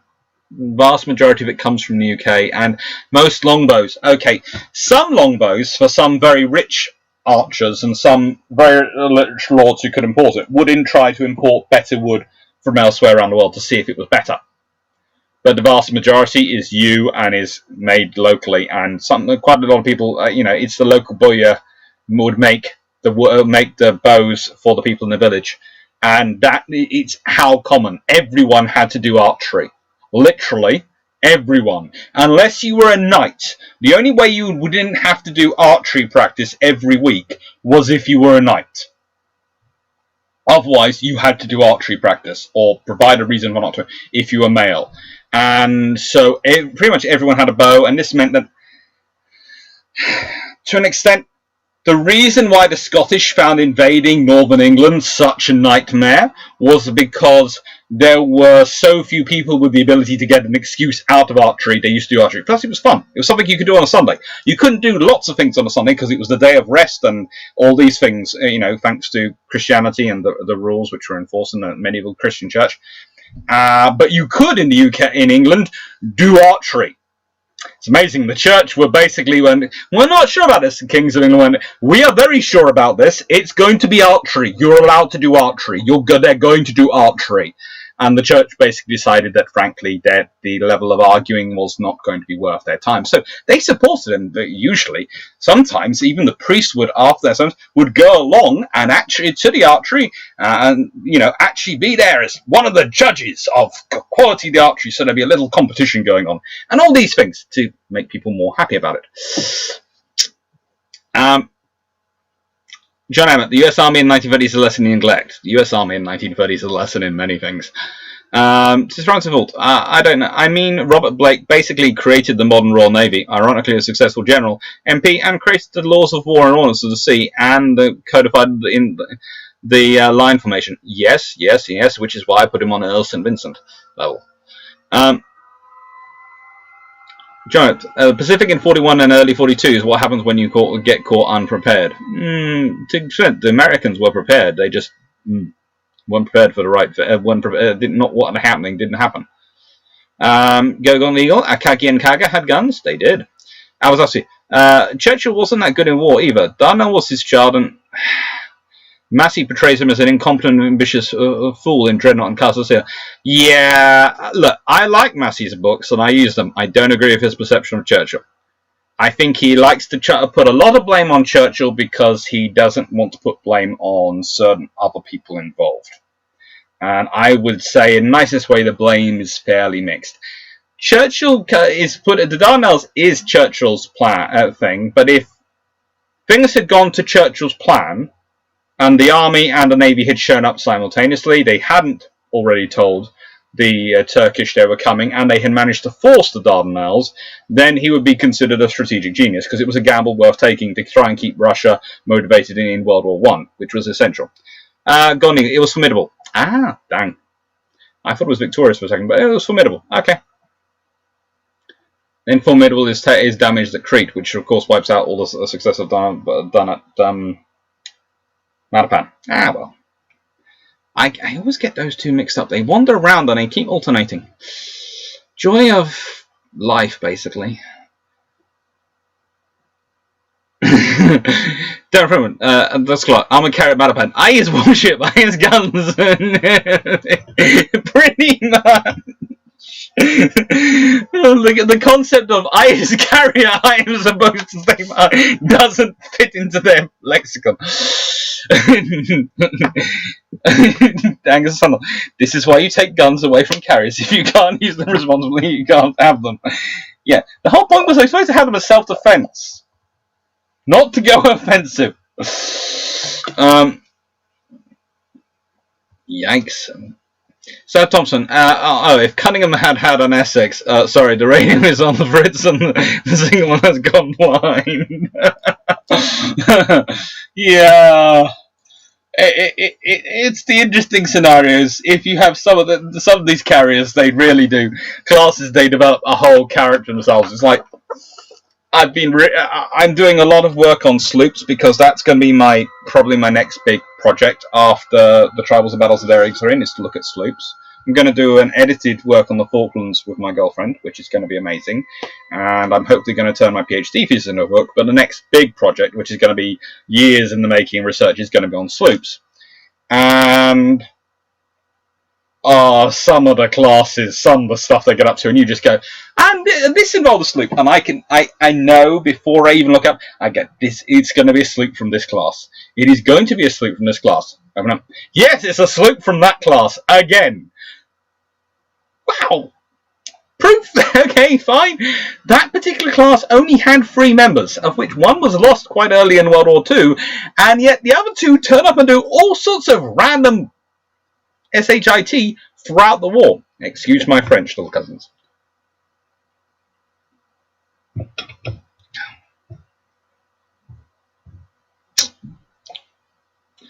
Churchill pushed for some things that were poor from a military perspective, but made sense from a political perspective and a strategic perspective sometimes. It was formidable. Thank you, Golden Eagle. Matapan, it was formidable. Javen, how compatible are F-35s and arrestor wires? Well, if you have the C variant, they're very compatible. If you have the B variant, you need to fit the tail end of the C variant, which you could theoretically do, because they have the right Do they have the strengthening in the right position? I think they do retain the strengthening point in the right position, so I think they could do it. But it'd be quite an interesting one. Jeff Yealer, HMS Unicorn, doer of Korean War shore bombardment. Yes, again, HMS Unicorn and Korea is quite a classic example of carriers are not supposed to be involved in shore bombardment, and forward fleet aviation support ships certainly not, and yet. Hello! I have targets. They are mine. Darren Trim, Sheffield, the F-35B or the F-35C is dedicated caliber version. That it is. Bad Guy 8829. Did any carriers have torpedo tubes for offensive defenses? Battleships used to have them. Also, the Essex got sonar in 1950s refits. That doesn't surprise me about sonar for the Essex. Especially not when considering the pace of anti-submarine warfare at the time. And the fear of the fast submarine and it turning up everywhere. As for torpedoes, I think HMS Eagle might have done. I'm not 100% sure. Might have done, but I'm not. I really am not sure from the top of my head.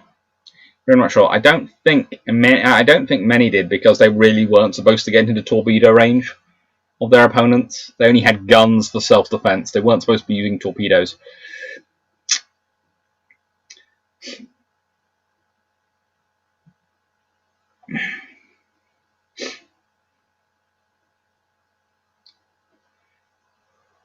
Jemac, about a fifth of crew aboard on Bonhomme Richard. Well, I hope they're okay.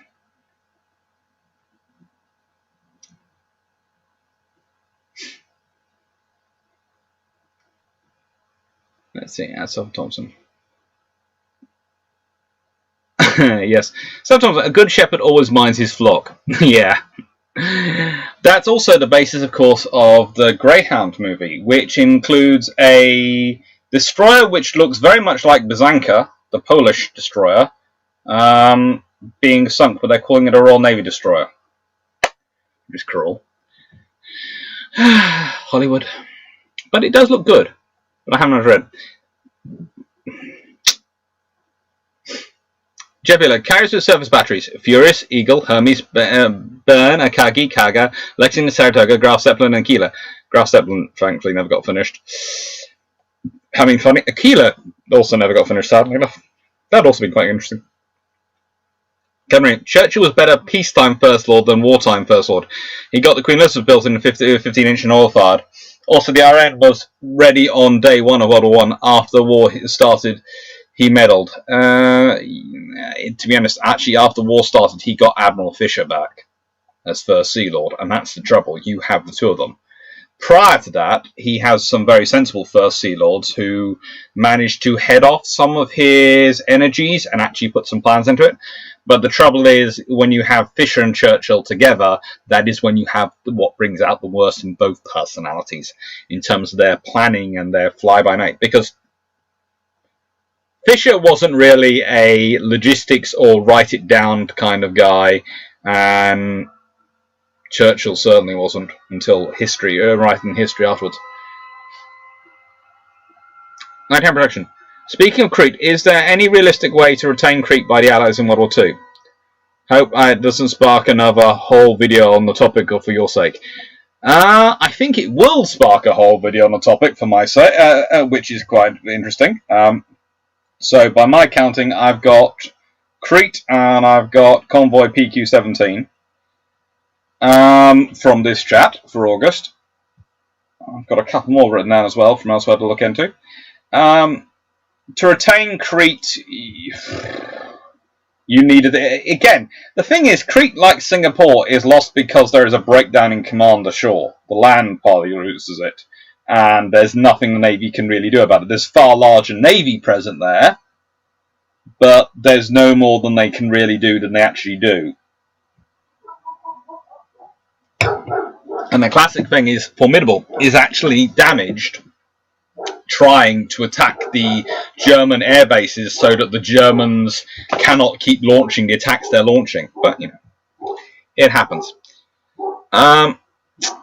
Jerison, I spoke to a boy once, and he said you probably wouldn't have been used because even back then it was used for medicine. Elm, ash, and birch were used more. He said today, yew is so expensive. You have to remember, they're slightly different. Yew was slightly more plentiful at the time, and it was specifically for those things.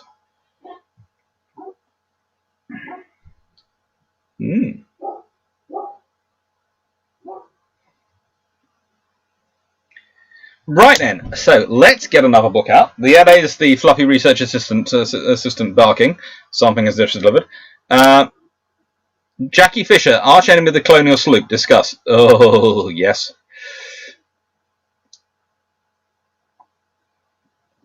Right then, so books I still have to go through. I have several of them. Now, let me see.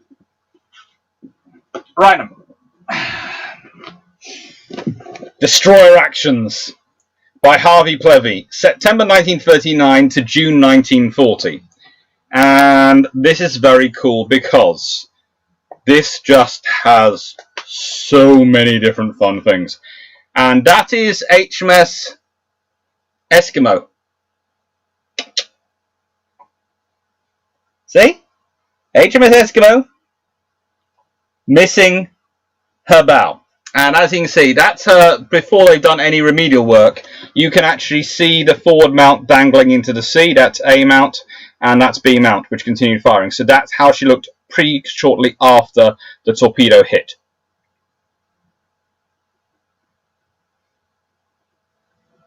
And on the back is the shipboard loading system for torpedoes.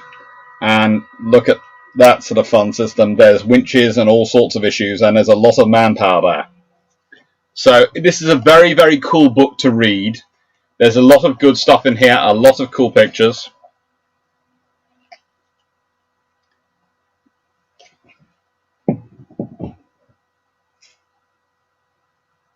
HMS Kelly. This is the George Field, which was basically beached and on fire in Rombaksford, following the Second Battle of Narvik. That was them trying to get away from the Royal Navy. Warburton Lee, Captain of HMS Hardy, Lieutenant Commander G.B. Rope, Captain of the destroyer HMS Glowworm, Polish destroyer ORP Grom,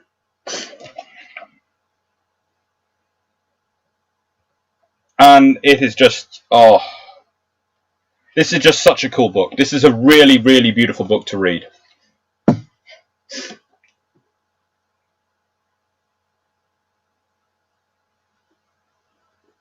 Nick Taser, what about looking at Von Spee's option just before attacking Port Stanley as a chat subject?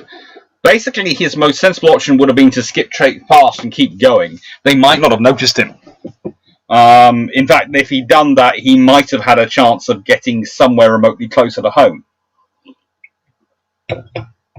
But he'd have probably had to coal somewhere, and the battle cruisers would have been after him. And there would have been a battle fleet waiting for him going, "Hello, sir! Have you met 5th Battle Squadron?" Actually, no, they wouldn't have been in service that much yet. Oh, actually, could they have been? No. By the time we get home, they wouldn't have been. So, it would have been probably 4th. Hey, HMS Dreadnought might have actually got a decent battle. Hello! Have you met the Grand Fleet? We're just here to say hello. We just came to say we can shell you. We just came to say here's high explosive. Or alternatively, it's the Harwich Force on the channel, in which case it's the Reginald Turret going, hello! Either way, it's a lot of high energy and Royal Navy going, how much high explosive can we apply to this particular scenario?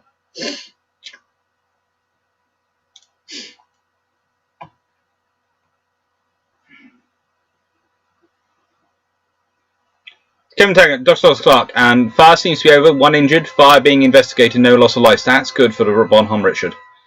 It is Francis' fault. Crete really should have been held. It was Commander's total neglect that cost the end.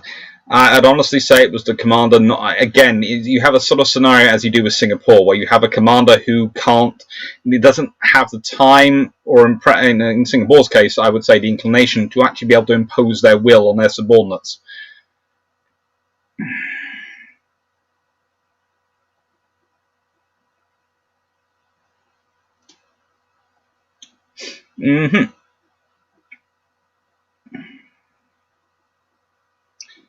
Calvin Gasberg, read carriers with surface batteries. Niet, I aviation cruiser. I launch cruise missiles. Admiral Kuznetsov, 2015 Syria. Yes. John Emmett, I would love to see more USN carriers named after carrier admirals. The Mitcher would be quite an interesting ship to serve on. Nandori. Twitter, latest on Bonham Richard reported explosion below the waterline. That's not good. Hopefully the US Navy is not short one LHD now after this. Going back a bit, pre-World War I Churchill, he opposed 1909 naval estimates for 6 dreadnoughts and wanted only 4. They ended up with 8. But he did push through a lot of social improvement working class, like national insurance and regulating working hours and pay. Yes, he did. But the reason he wanted 4 rather than 6 and ended up with 8 was he said, actually, he basically was trying to do a thing with the Germans where they would reduce their ordering and he in return would only order 4. So basically he said, right, if you don't order your huge number of ships, we won't order our huge number of ships, and therefore we won't have to build you. The Germans went ahead and ordered it, so he laid down 8. Which was actually a kind of thing, because it suddenly makes the British, even though we are completely outbuilding the Germans, we look like the nice guys. Because we've been generous. We offered to halve our building if they didn't build some of their ships. So, you know, more than they could ever get in a fleet action taken out. But they didn't, so we of course have to build 8. And we can build our 8 far faster than they could build their ships they were building.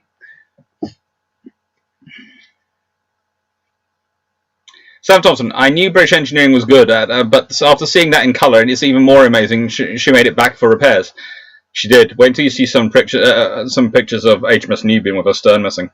Plebiscite, Destroyer Action, September 1959 to June 1940 by Head Harvey Plevy, 1099. Ooh. Paul Johnson, would have been surprised if Esquire was photographed with a bow. This is why they have photographs of both in my book. With bow and without.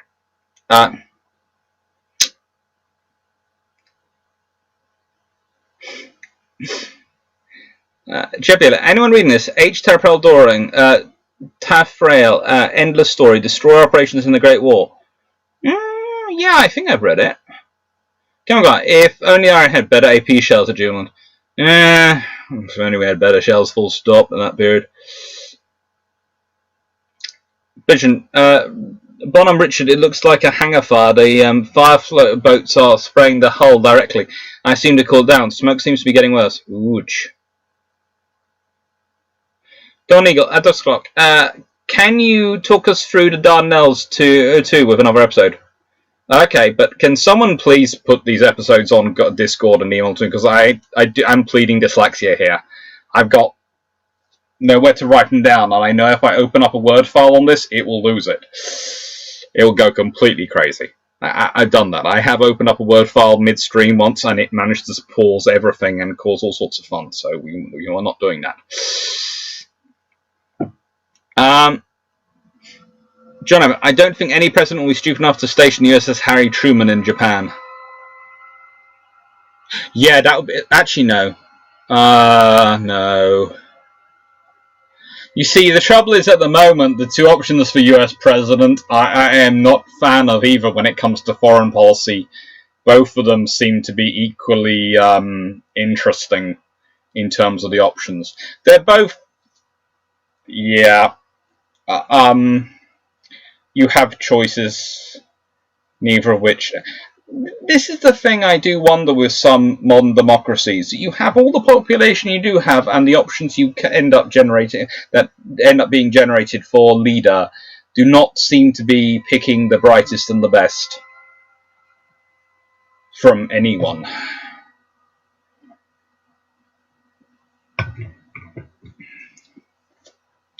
Jefferson, in regards to Crete, only an army commander would worry and remain worried about a naval invasion when they can't be offloaded to the RN. Worse still, he had signet that it would be a air landing. John, safe bet the ship will always be stationed stateside. Probably on the Harrier streamer.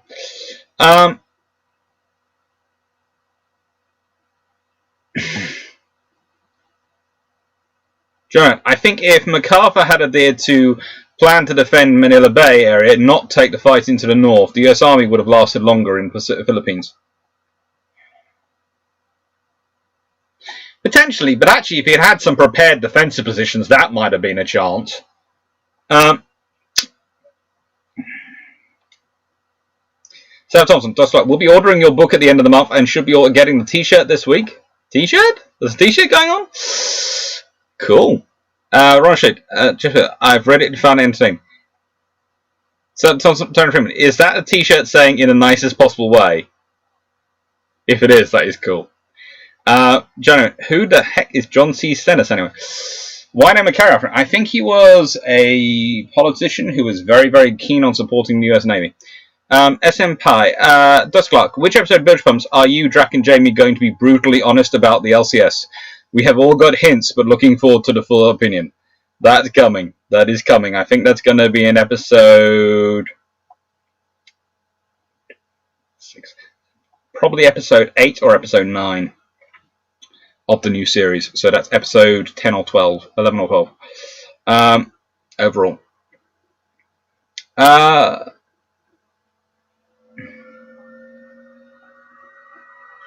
The BHR, Nicasia, the BHR fire is bad. Thick black smoke almost obscuring the island. Looks like the central third of the ship on fire inside. Ouch. That's not good. That's not the area you want on fire by any stretch of the imagination. Oh, that's a lot of electrics and a lot of engineering. You see, the Chinese might paint over it and claim it's okay, but the US Navy's not going to do that. They're going to have to park that ship, and it's going to either be a lot of work or it's not going to be able to reactivate it. That's going to be a lot of damage. That area is just not going to be good.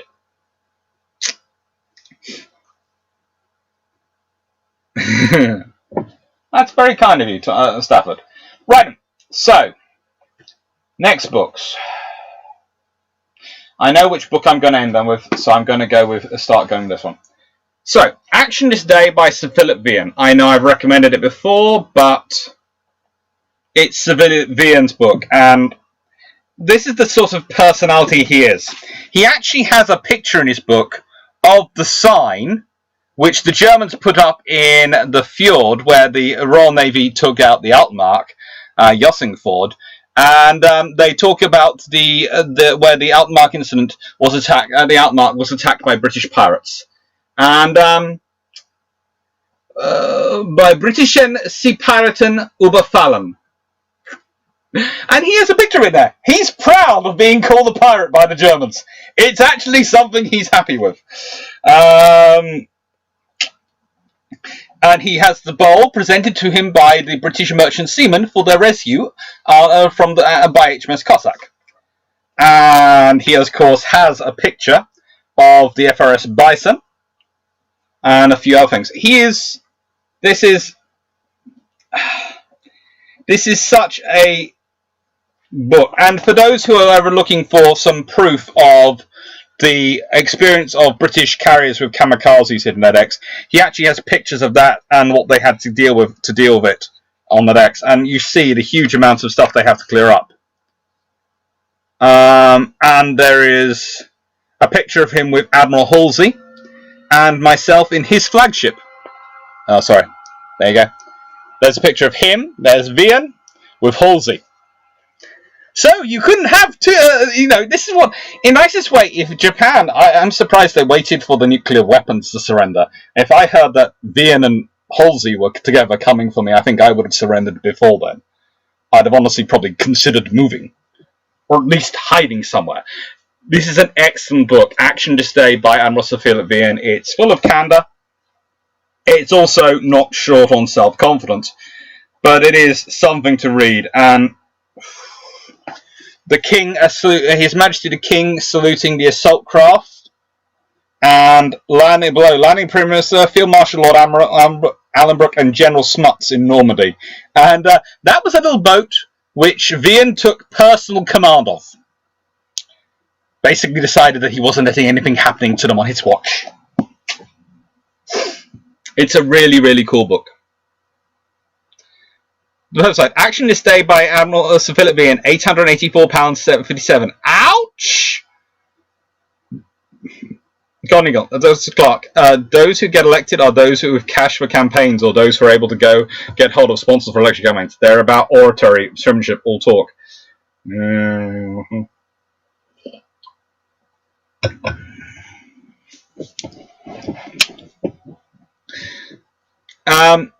Actually, Colin Galway, it is the nicest possible way. Printed over a squad of Gurkha smiling should be a picture of HMS Gurkha smiling. Let's be honest. Then you've got tribal class covered and Gurkhas on this nice way. That really should be what it should be. Mondority, latest BHR is fire moving towards bow, smoke coming out of additional hatches and from bow. Ouch, not good. If it's moving, that's really not good. Trying to think what would cause this. I don't suppose she's in dock being painted, is she? Because if she's got large stockpiles of paint and these sort of things around her, that could cause the fire to move. But whoosh. Ouch, that's not good. Jerison, there's an excellent photo of Japanese A5M kamikaze after it hit an RN cruiser. It's just a black mark and maybe half an inch of warping the external hull.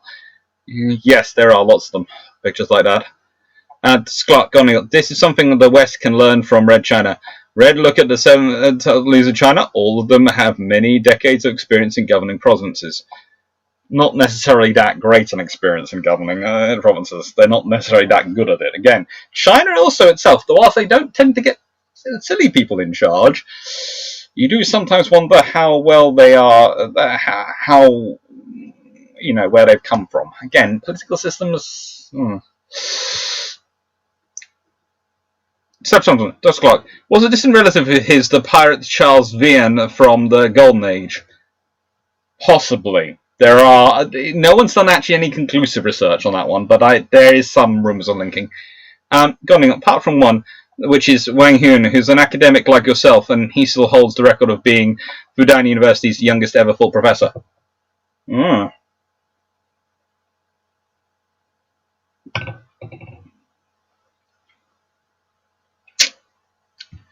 Yikes.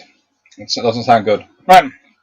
Another one I've recommended before, but I never recommend again, because actually I know several of you have gone and got Tribal Captain by Edward Madgwick, and I'm hoping if you're watching you'll back me up on this, but it is absolutely exceptional.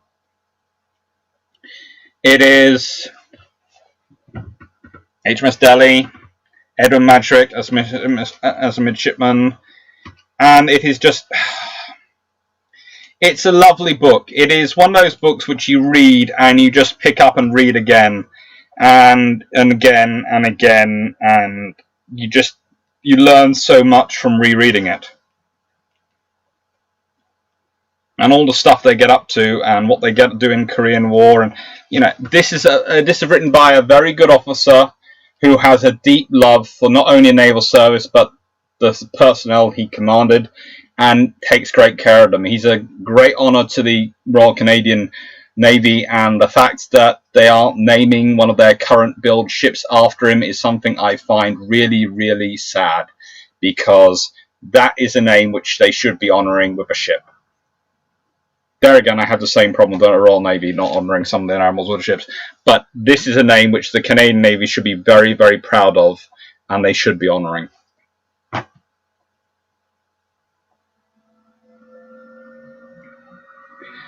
Go on and see. John C. Stennis was Navy Secretary of Odyssey. That's the politician in charge of the U.S. Navy. That's basically the politician directly responsible for making the U.S. Navy's case to Congress and President.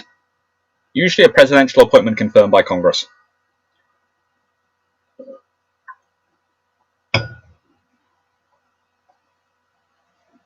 Evan, why are so many naval officers from the West Country, and does it continue today? Yes, it does. It does.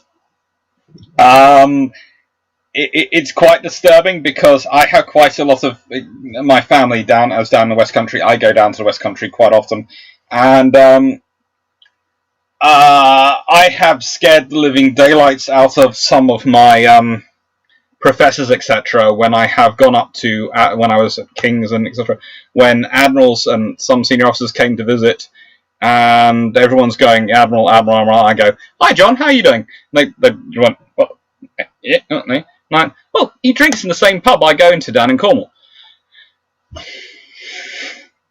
So, to me, he's someone I've known for the last 20-odd years, whenever he's been visiting his hometown at the same time as me, because I'm been interested in naval history.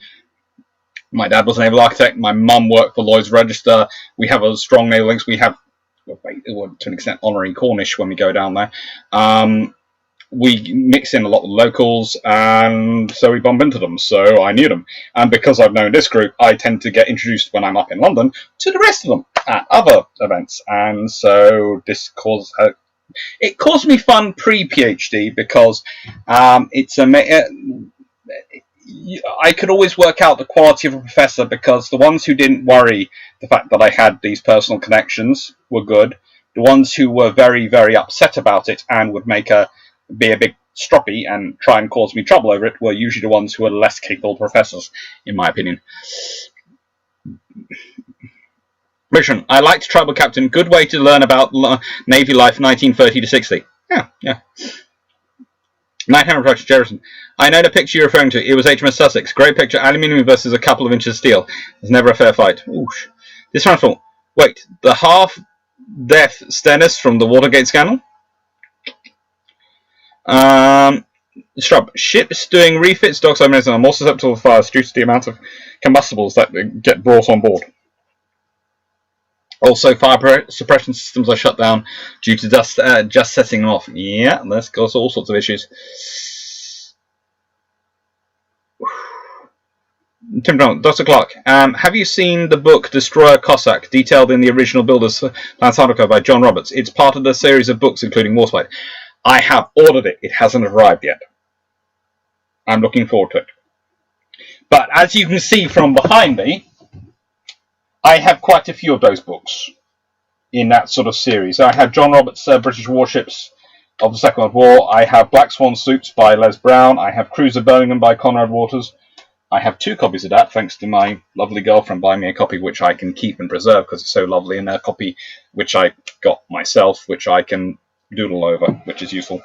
Well, I didn't really doodle over it, but I use it for tracing and those sort of things when I need to, and putting in photocopiers, showing it to students, so it gets mucked about far more. And hence there is one copy I have which has its back sort of broken and it's got all sorts of issues, and there is one copy which is lovely and pristine.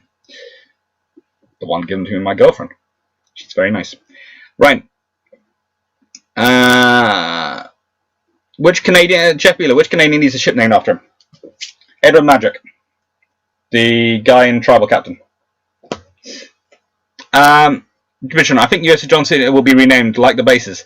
There is a great Medal of Honor veteran from Mississippi, fought World War II, Vietnam, from private to colonel. Praise Black True. Could be. Steps on to Dr. So, this chap, I believe, I found your tell. You rub your right eye with your third finger when thinking deeply contemplating. Possibly. Possibly that's my tell. Possibly. Next book. If you want experience of modern naval warfare, right, so usually people go with Sandy Woodward's book from the Falklands, but I actually prefer Michael Clapp's. I have Sandy Woodward's as well, sitting over there, but Michael Clapp's is better because, in the nicest way, he's under far more direct fire. And if you want to understand, it's the closest experience we've got to a near-peer conflict in the last 40-odd years. And therefore, it's worthwhile reading to understand it. So it's Amphibious Assault Falklands by Michael Clapp and Ewan Selby Taylor, and it's really, really good. Careful, are you causing a red sore spot? It could be I'm rubbing where I got some This is going to sound strange. I managed to get some sort of cheese sauce in my eye earlier, so, you know, it could be I'm robbing Dad. Also, these lights are not the most flattering. I need to sort that out at some point. Maybe so I get a better side. You know, do I look better from this side? Or that side? Or that side? Sorry, actually, I do have... I found out I have another friend who does actually do YouTube videos. They don't want me to link to them because I'm very different to their branding, apparently. And I know them from way back when. And they have a whole circular light system and 3 different cameras that they can pick between and 2 mics so they can get the good sound and all sorts of things. And I sit there and looking at them going, oh my lord.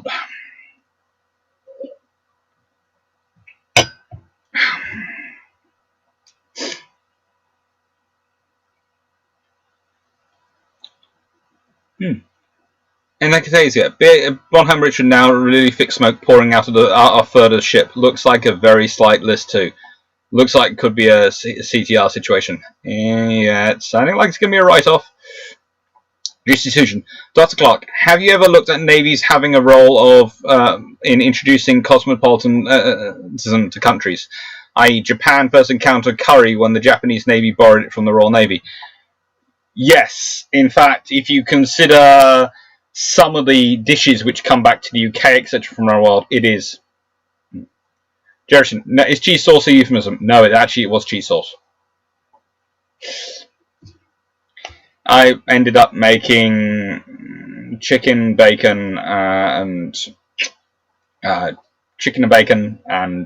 spaghetti in a cheese sauce for lunch for me and my mum. Because the first thing I cooked turned out to be, well, both me and my sister were cooking the same thing, and that turned out to be terrible. We got it out, or tasted it before serving, and it went, oh no, that's bad, that's gone bad. So put that away and had to make something quickly. So I had some cheese sauce ready mix to put into some milk and cheese. I had some spaghetti already on board because the plan had been to do spaghetti bolognese. So I fried up some chicken and bacon, quickly cut into strips, added the spaghetti, cheese sauce, turned it into a sort of spaghetti carbonara in a way. And, you know, it was very nice, but I managed to, while flicking things about and rushing, to get cheese in my eye. It's rather more embarrassing than anything else.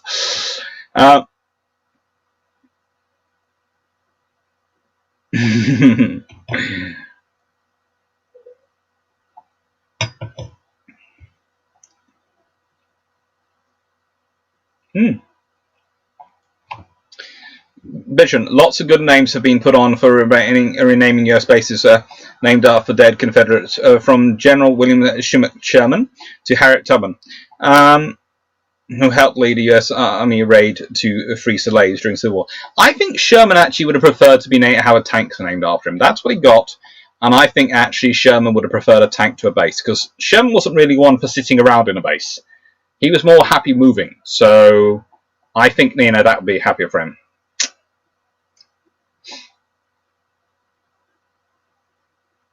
What kind of cheese? It's a cheddar cheese sauce, and I added in some cheddar and some Edam. Atombo, dusting off my stitch and glue listening. Have you considered building your own kayak, and what would be your project? Not really considered building my own kayak, because there are some very, very nice kayaks, and when I go down to Cornwall, one of my very good friends down there owns a sort of windsurfing and kayaking group shop centre in Coverack, and I tend to get a very nice deal from him. I turn up and I get a wetsuit, which usually is pretty much, which is a brand new one for summer while I'm there, and a very nice kayak, and if I want a single one, I've got a single one. If I want the double one for the dog to go in, I've got the double one. He doesn't mind, and I get it for the same price, and I usually get it. He's very nice and usually gives me a weekly rate. So I sort of pay once and I have it for as much as I want in the week. Here's a question. Which country in Africa do you think is most likely to develop, want to have a navy of its own? And if you have any idea, how would you think of it developed? South Africa. They have a humongous coast and they have the Cape of Good Hope, and they need to have a navy at some point.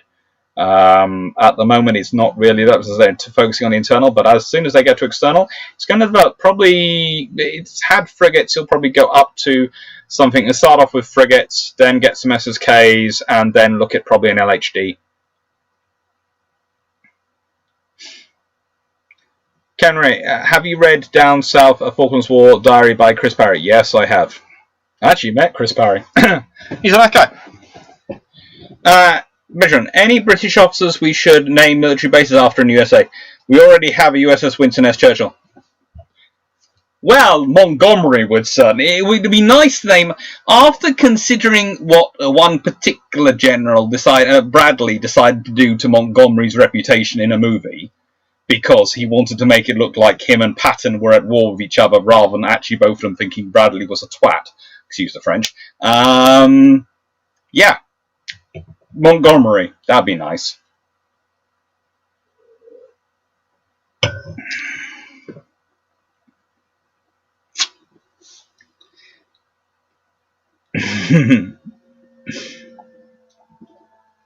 Right then. So, books I have left today. A Sailor's Odyssey by Admiral, autobiography of Admiral of the Fleet, Viscount Cunningham of Hyndhope.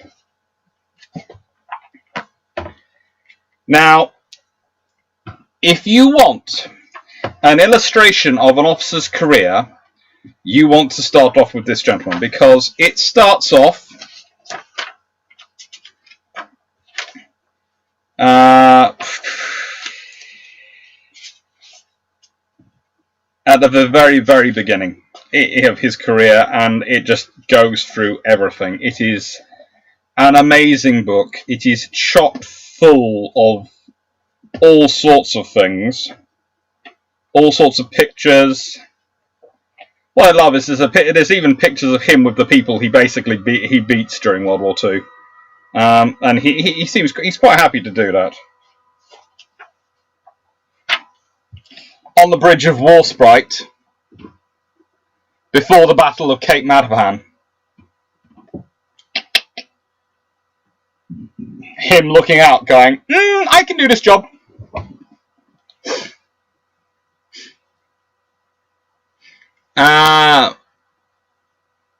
To be honest, some of those Confederate generals helped the Union win the war by being so incompetent. Hood, for example. Ugly, yes. Wilson. Going off the colour of the smoke coming from Jerison, it looks like the fire might have been peaked in necessity and is slowly dying down. Though I'm probably being optimistic. We're all being optimistic on that, hoping for that. Be back in a second, just being called.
My God.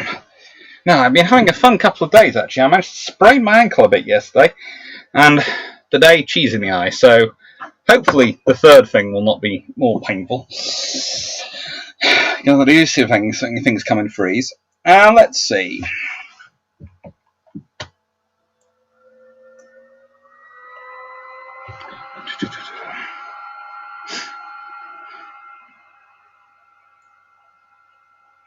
John, his statements regarding American combat troops are disgusting no matter whose army you're in.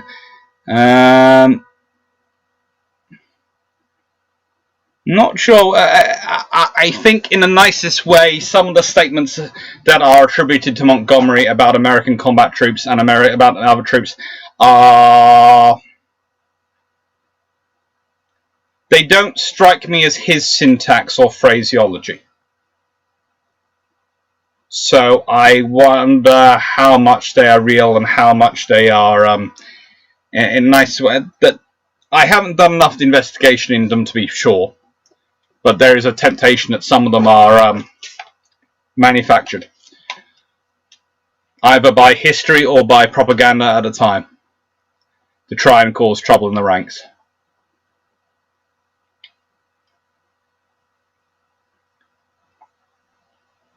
Jackson, if RSA develops, they have their own navy at the moment. They actually have had some very decent frigates. They had some Mikos, but I think they used part of the Simonstown base. That'll probably be the major base that they first developed. But side, Sailor's Officer Odyssey by Admiral of the Fleet Viscout of Hyndhope is £37.60 used paperback. Ooh.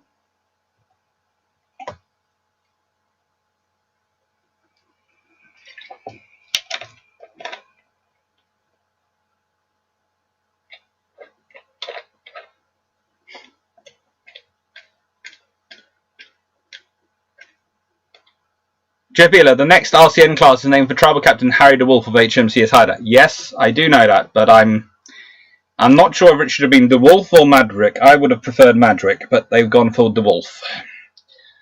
Hey, Grace Chelsea. Montgomery Ambala is named after a French Indian War British officer who was later a Revolutionary War officer on the colonial side, just like Washington.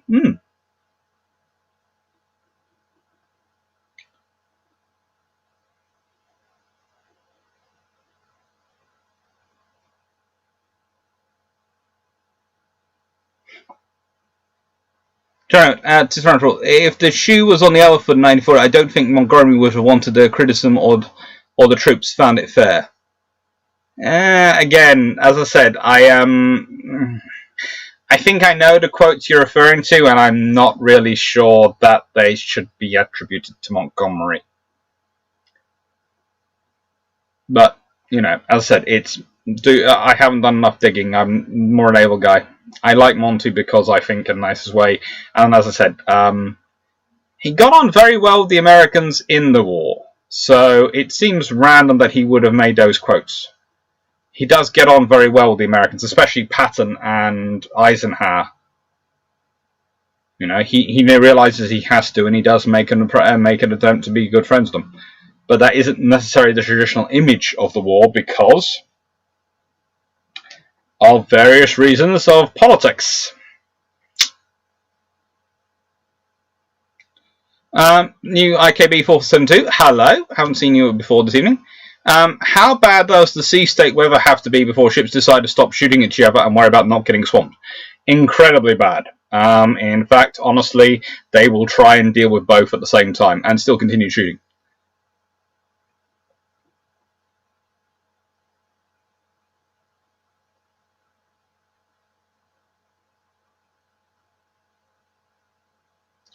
John Ernst, I know some general staff officers have made statements often attributed to their superiors. Is there a possibility for this in Montgomery and Patton disputes?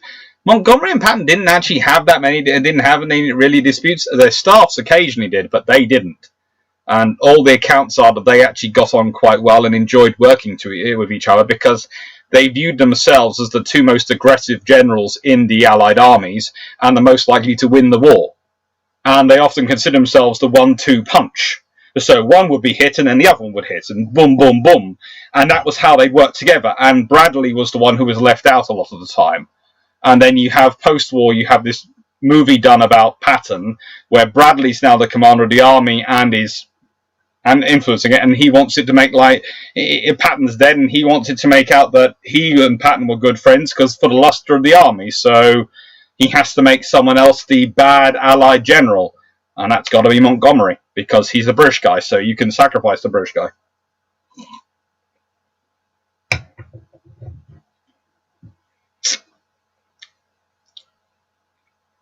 Stop. In World War II, who worked better across the Allies? US and Britain, Army, Navy, Air Force.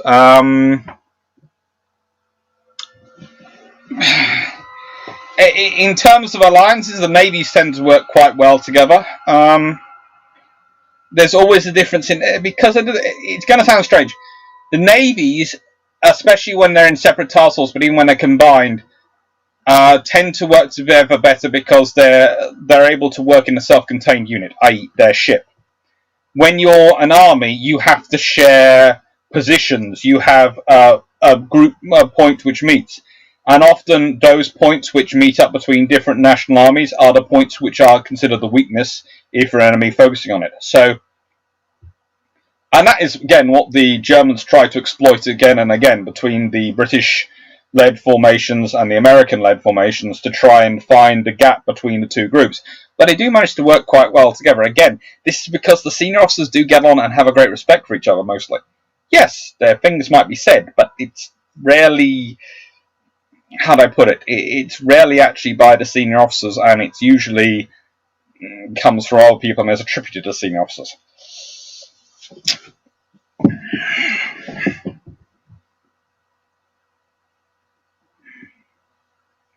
Jerison, I believe the comments actually originate with either General or Commander of the Desert Air Force. That wouldn't... the Desert Air Force, again, has different officers. And if they aren't generals, but, you know, their ranks are different. But, you know, they have... there are all sorts of different officers offering prisons. Jerison, Patton comments to Montgomery in 1944 arguably worse.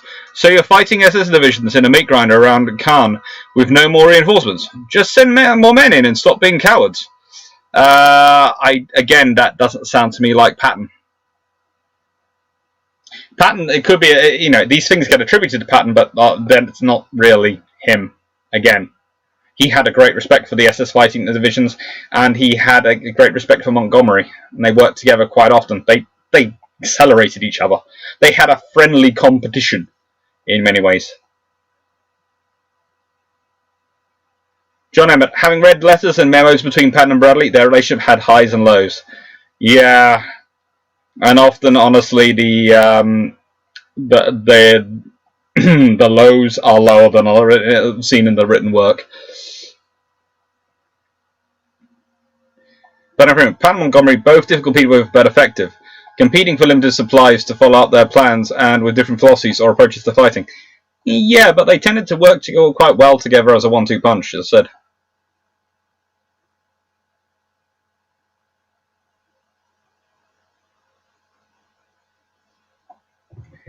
Jonathan, I think to be fair, Eisenhower had more issues with Montgomery. Eisenhower had more issues with everyone, because Eisenhower had the problem of having to command everyone. That's why he loved working with the Navy. He didn't actually have to command them, because he wasn't an admiral, so the navies would just go, we're going to do this! Yes, I'm happy for you to do that. When it came to land war, though, he was a general, so he had to get involved. And that, of course, causes problems, because Montgomery's technically your land forces commander, and coordinator of land forces, but Eisenhower is a general. And it's, you know, there's mainly an American army out there, so... it's all sort of... Again, it's politics.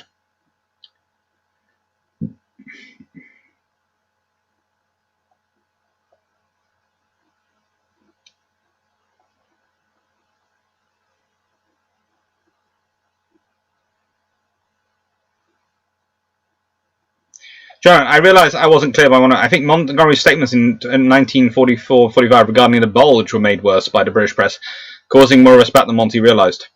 There was lots of stuff which went on about the Battle of the Bulge, and again, lots of stuff which was attributed to Montgomery, and I don't think he actually said.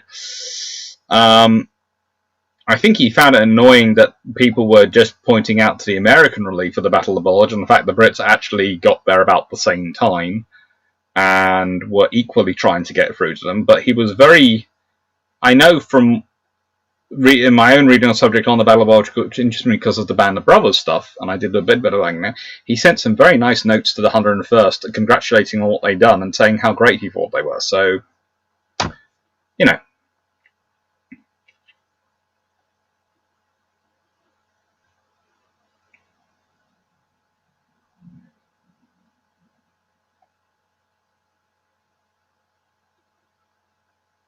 In nicest way, the my point about the Battle of the Bulge shouldn't go. The praise shouldn't go to Patton. 21st Army Group and the 2nd US Armored Division do some very good work, but I would say it goes to General McAuliffe. I think he's the one who should be praised for the Battle of the Bulge. But you know, so last book, but we've got more Iron Brew, so we're here for probably another hour, because even after that we've got.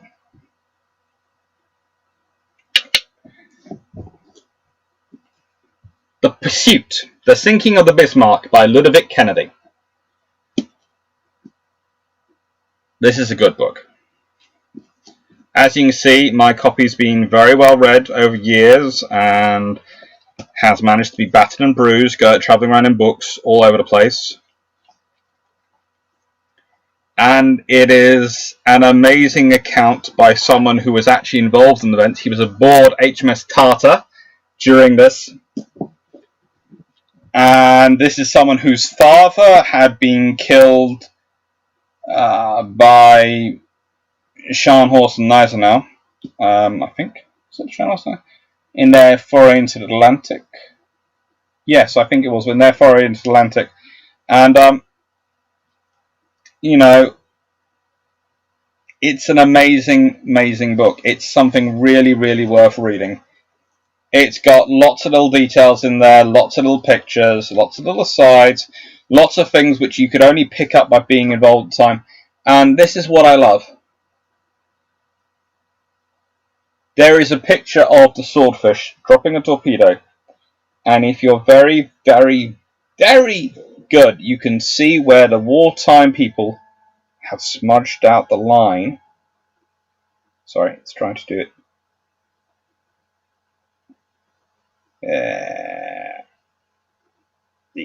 Yeah. So, sorry, trying to do this from this side so you can see is blue and difficult. You can just see the lines being smudged out there, the tension noir, and it's cool.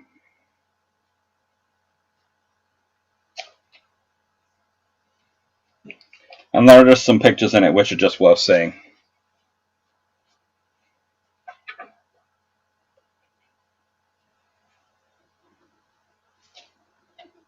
Rival commanders.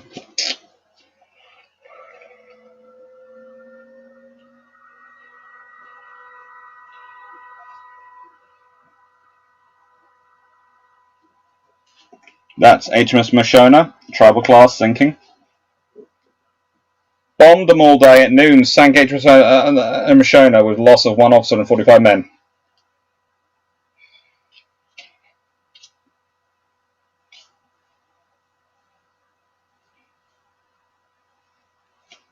Vian's grey destroyers coming careening in from the west.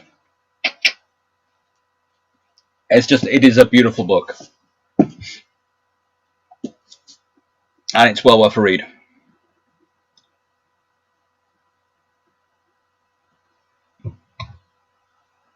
Staff Thompson, I'm trying to look for your last comment.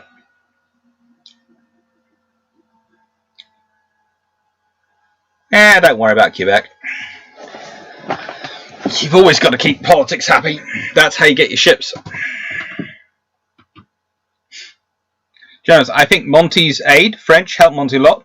Maybe Monty didn't mean anything, but one source suggests his unique form of writing and speaking could be interpreted differently. The great diplomat, Admiral King. Yeah. It was a good joint. He was the other side of the Atlantic. And Somerville eventually managed them. Somerville managed him well. And that is the important thing. Somerville did manage him well.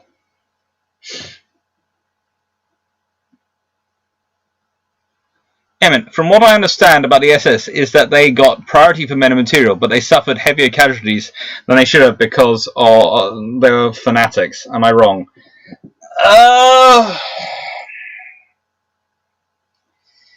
That's a very, to an extent, yes, but also to an extent they get more used than the others do.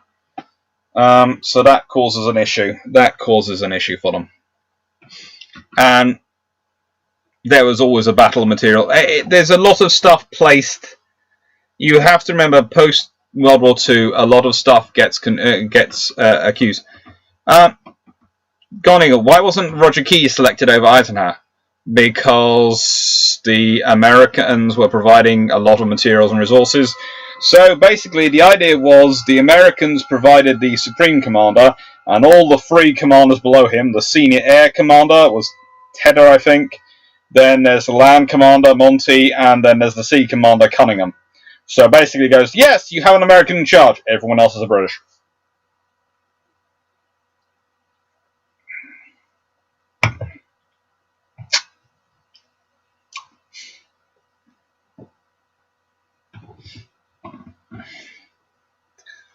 As I said, Roger Keyes would have been perfect to select the Supreme Command Far East. And honestly, he'd have probably got it, kept it. Especially if he managed to keep Prince of Wales and Repulse there, and sort of had managed to survive and had a decent task force and kept control of Singapore.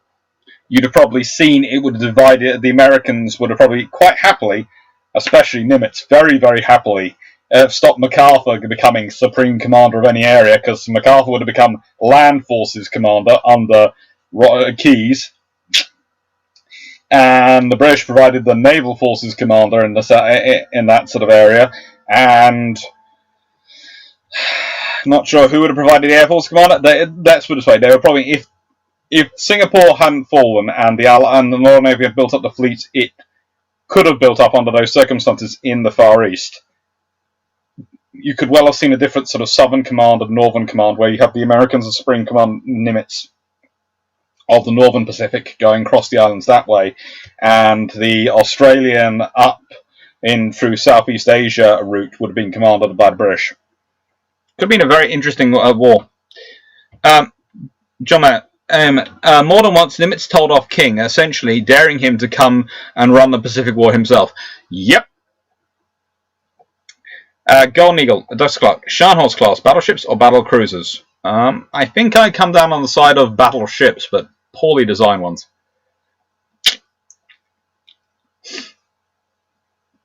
Basically, their main claim to being battle cruisers is their very, very pitiful gun armor. The guns they're armed with, but you know, that's life. John, US Second Corps were heavily outnumbered by Commonwealth in North Africa. The balance in numbers doesn't shift until 1944. Yep.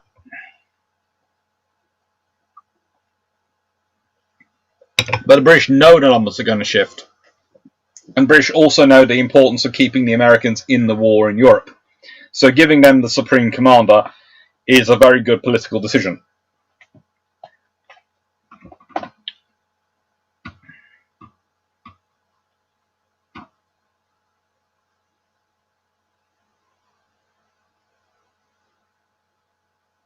Bonhomme Richard. Yeah. Why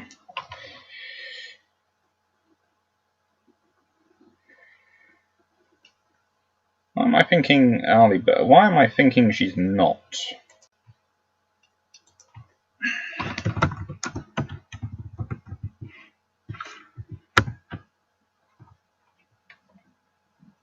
Yeah, Bonhomme Richard is an LHD, isn't she? Yeah, she is. Good Lord. Yowza. Ouch, those are not good. I'm now taking some time to quickly look at the pictures of the Bonhomme Richard. And, No.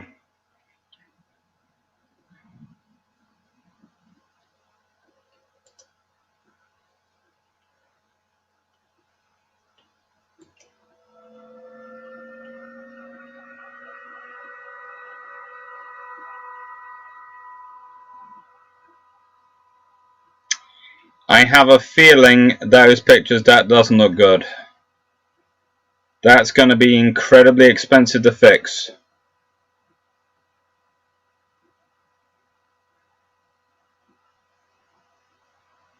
Incredibly expensive to fix. I think the US Navy might be losing one of its ships. That looks like a lot of work, that one. That's really not good. Really, really not good.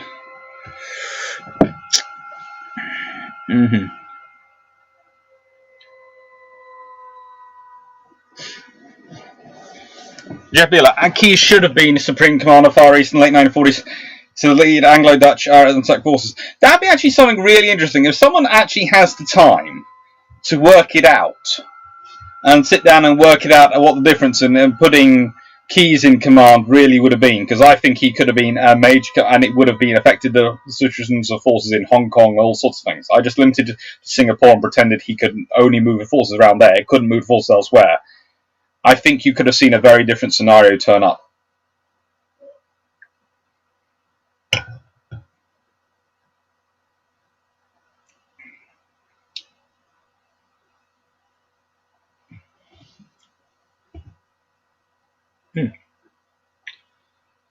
Vision, when researching famous quote, I'm surprised how many are misattributed or can't be attributed to persons that are commonly held to have said them. Yeah, that's life as a historian. It's really, really, really, really bad. And you know, some of the stuff just doesn't match up at all.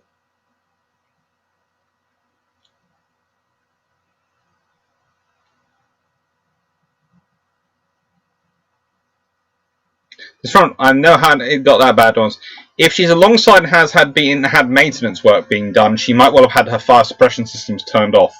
In which case, fire can get very bad very quickly. In the scenario you mentioned of Roger Keyes being commander, and a more British led through Southeast Asia with strong naval presence, how would all that affect UK-Australia relations during and post-World War II? It would probably made the Australians keep a far more balanced British-American approach on things. And they tried to in the fair anyway. It would have also had the impact of making the war in the Pacific less... how do I put this? The Americans would have... It would have been a joint war from the get-go. So Admiral King would have really hit off, but he'd have had to deal with it. And actually, interesting enough, I think, again, it's going to sound strange, but if King had had the option of picking between Roger Keyes or MacArthur to command the sort of that area, he would have probably preferred Roger Keyes, even if he was British. He really didn't like the British, but he probably preferred Roger Keyes over MacArthur.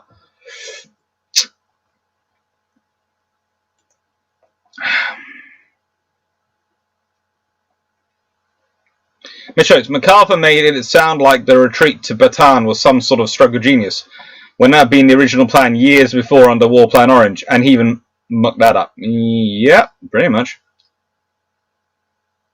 Eamon, I also find it interesting that post-war German generals tried to blame Hitler for some of their own failures. Post-war German generals tried to blame everything on all their military failures on Hitler and the SS, and honestly, I don't see it as so black and white as that scenario. They were not nice people. They were really, really nasty and not nice people. And that's me being polite, and probably too polite. But I don't want to swear on here because my little cousins are watching. But hello. But no, and no. It wasn't all on them by any stretch of imagination. The German generals were not that great. And one of the things you have is the German army gets this myth post-World War II developed because they turn every minor tactical success against the sort of advancing Soviets into a massive feat of brilliance. So they're trying to, because it's being used by the Americans and the British and to try and work out how to fight the Soviets in the Cold War, which allows them to build history. But, you know, in the nicest way.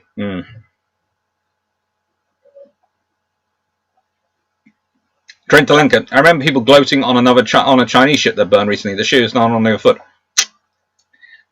Hey, Trent. I hope no one's gloating on that one because it wasn't that good. I have to say I was partially, to an extent, gloating about how quickly the Chinese just painted over it and claimed its own service. I think that speaks volumes towards the quality of the Chinese Navy, you know, and their ships. I'm really worried for their crews in that respect. And also, hello! I haven't seen you yet today, and I haven't said hello to you. So thank you for being on here, and thank you for commenting. I think, yeah. Probably going to end up discussing this Bonhomme Richard in Bilge Pumps, which will come out not this week, but next week. At least we don't. We record that on Tuesday, so we'll hopefully get some more information about that before we do the recording. Calvin Gansford, Rishanos. While Dr. Clark mentions them poorly designed, Draken has a slight crush on them, especially with 15-inch. Look, with 15-inch, they become very nice ships, especially compared to some of the later German designs, which seem to be rushed, hurried, and overly complicated. But without the 15-inch on, that doesn't make them battlecruisers, rather than battleships. It just makes them poorly armed battleships.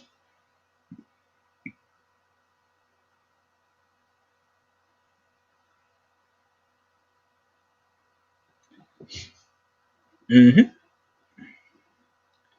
on, Siegel. You said Commonwealth forces in Singapore had no overruling high-ranking commander.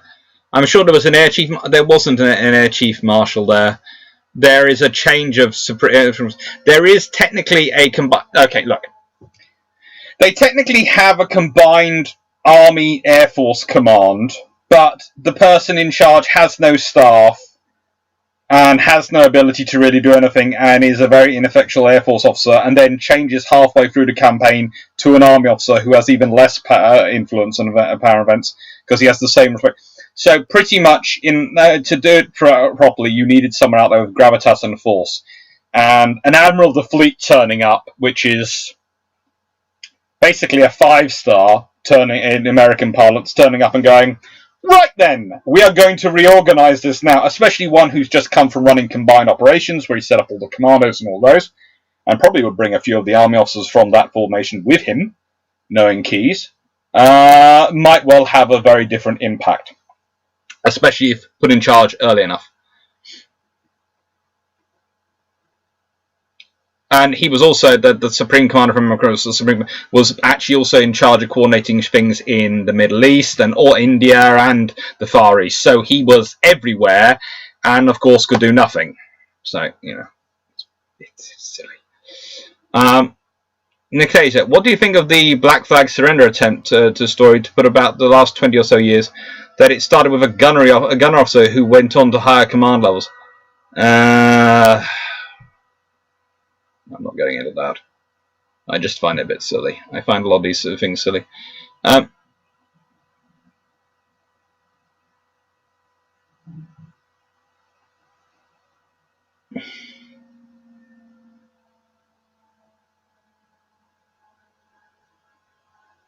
John Emmett, Marshall trusted MacArthur to do a good job, and when that trust was betrayed, it was probably safer for MacArthur not to return to States.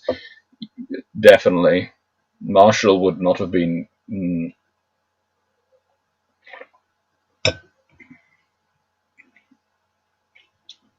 Trent Lankin. Which would be better for the Nazis? 3 more Scharnhorst with 15-inch or 2 Bismarck? Scharnhorst. Scharnhorst, definitely, with 15-inch. It might actually be quite good with 15-inch.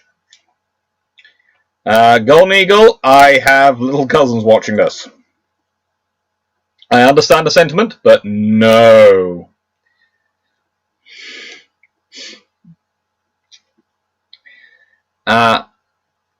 Grace Sassy. Yep, an easy scapegoat for some of their own failures. No. He wasn't blameless or a miracle worker, but he was, you know. He's scapegoat with a lot of stuff when you look at it and go, hang on, no, that wasn't me. That was a decision not taken at his level. That was way below his level, mate. There are some regimental officers who put the blame on very high ups for their own failings, and you sort of go, no. To France, to be honest, conducting retreats is one of the most difficult tasks. George Washington was a mediocre general, but was excellent at retreats. I'd say he's an actually above average general, but he was very, very good at retreats. Above average for the time. The time their generalship wasn't that great. He wasn't facing a Wellington or a Napoleon or anyone of that caliber. If he had been, Washington would have been in a lot of trouble. You know, that's the whole thing. In the nicest way, if the War of 1812 had wandered on longer and carried going on, and the British had won the Battle of Waterloo, and then a whole load of experienced regiments and Wellington had come across the Atlantic, then America could have been in a lot of trouble, because Wellington was a very good general, mostly very good at logistics. And that is the thing. If you're good at logistics in this period, you have half your battle won. And that was the thing that the US forces were especially lacking in, and that's why the Canadians managed to win every time they tried to invade, because the American forces were terrible at logistics in this period.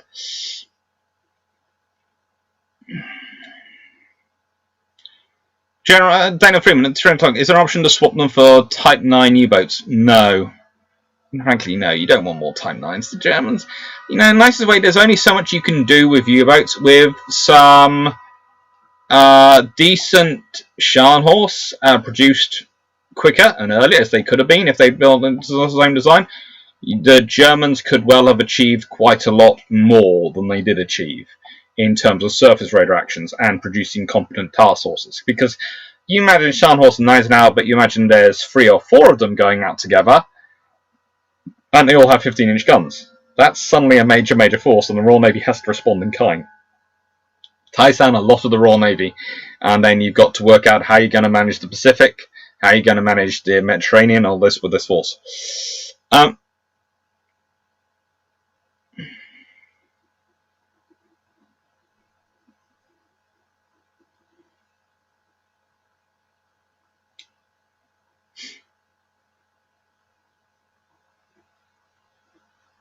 Yes, MacArthur was trying to keep the Philippines neutral. Did not allow recon or training flights.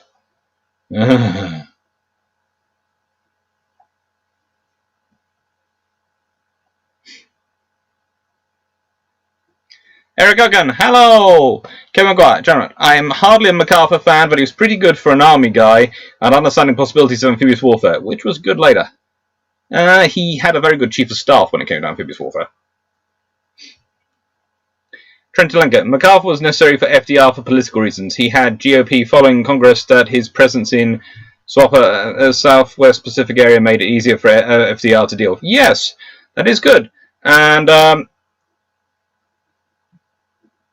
honestly, as I said, but I think if FDR and Nimitz and King had had the option of Roger Keyes as the Allied Supreme Commander in the Southwest Pacific area, they would have been very, very happy and jumped on that like a...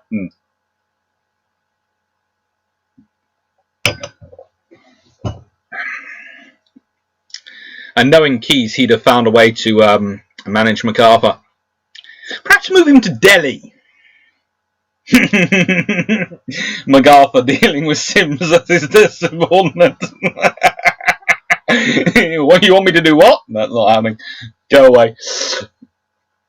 I'll talk to you when I finish the operation. Then I'll tell you what I've done, and you can claim credit for it.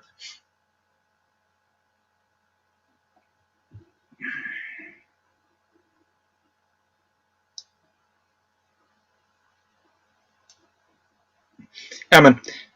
Scott, yeah, I watched the lecture recently that all of those memoirs were reviewed by a former chief of staff before being published. They are self-serving bad people. I wouldn't say that quite that bad, but there were certainly some things going on. Jeff Beeler, is the UK Amphibious Force Commander still a Commodore? Don't think it's called the Amphibious Forces. I think it's called the Royal Navy's operational fleet, but it is still, yes, a Commodore. The whole force now is commanded by our sea fleet is commanded by a Commodore. The Royal Navy's gone down dropped down in ranks quite recently because they're trying to look good for a budget by getting rid of by dropping posts. That's why flag officer sea training has become fleet operational sea training, I think it is, and it's now run by a Commodore as well. King George V. I'm sad HMS Bristol is going to be decommissioned March 2021. I won't be old enough in Sea Cadets to do a summer camp, but will be at summer camp at HMS Bristol's replacement. Fingers crossed, A, there is a replacement, and B, that we save Bristol and turn her into a museum ship. And also, good luck, you have fun. I've watched this video about Martian and Third Kerikov, and it was a good watch. Enjoy. Strub, how did logistics work in the HSL? You do not have reliable schedules. Basically, you order a lot more than you need, and when you get it, you ration it. You have a lot of advantages if you can start organising things. And that is the thing.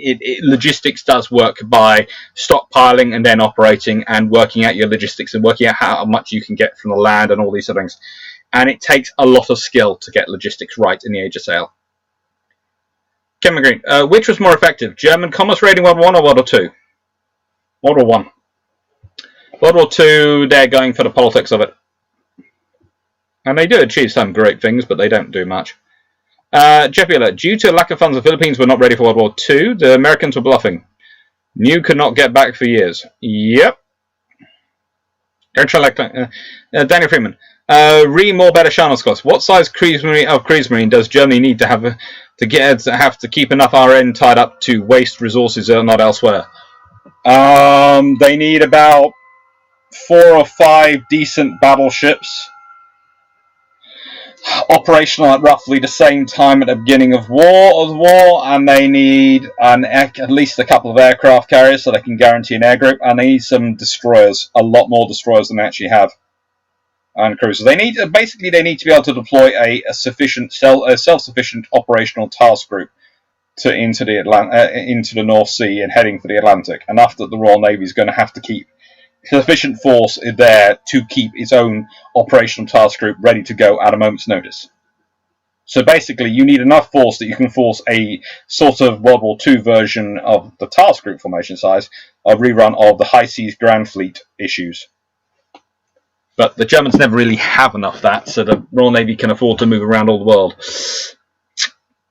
Bittron, I thought in War of 1812 that a very well-trained British army from Europe did land at New Orleans and then walked into the buzzsaw of Old Hickory's army of pirates and backwoodsmen. It wasn't really the best the British army had in place for New Orleans, and honestly, the generals selected weren't the best either. They were fighting far more issues, and it honestly arguably got the less success, the officers who were very good when someone else was in command sent out there.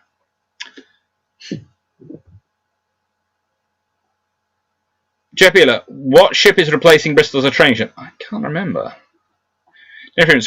Have you made your plans taking that into account? And Wellington also knew that to treat locals well, pay for goods act, both in Europe, including in occupied territory like France. Yes, whereas the commanders who were sent down there weren't so good.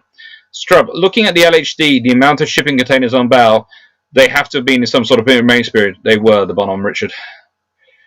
Just I remember reading something regarding the Duke's logistics, and he knew everything he ever had available to him in the Peninsula campaign. Yes, he did. He made sure he knew.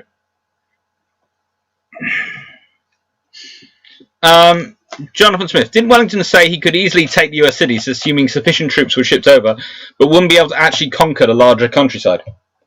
To an extent. But he didn't want to fight a guerrilla war. He'd seen what the Spanish and the Portuguese had done. He didn't want to end up doing that against the States. But he wasn't planning on doing that. He had sort of different operations. Jonathan Smith, question is, would the US surrender or take terms of cities in occupied, or just go for a long guerrilla war? How long would the British want to pay to keep occupation troops there? Not that long, but again, what he'd probably do is take some defensible areas and take them and keep them. So you probably have had New York captured again, possibly New Orleans, properly done this time with Washington, and a couple of other places, and they would have been British, which would be an interesting scenario if you consider if the American Civil War had taken place at the same timetable, if there had actually been British port cities still in America at the time.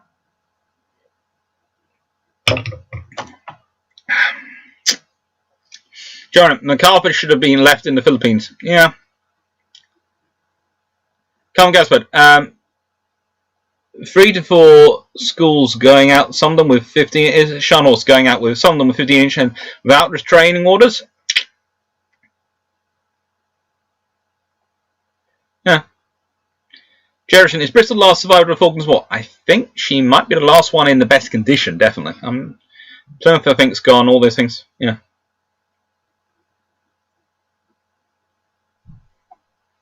Interesting, George V. Thanks. If I hate it at the summer camp, I won't. I will think about the channel. Yeah, there's actually if you're in the joint camp with the Royal Marine Cadets, you're going to have a lot of fun. There's a lot of good Royal Marine Cadets as well who are a lot of fun. They're on Twitter, a fair number of them, and they're doing all sorts of things. I sometimes go and give talks to cadet formations and have chats with them. They seem some good kids. Trent Telenka, Arnold and Marshall were desperate to build up a cadre of B-17 units to expand from. FDR didn't want to give the army bombers unless they were fighting enemy or defeating and deterring a war. Hence Philippines. To an extent. General Vision. To be fair, as I understand it, if the British forces at New Orleans were under huge, British forces under huge pressure to win before the anticipated end of the war, tried a hasty frontal assault, always risky. Yeah, and they probably should have tried another sort of couple of tricks.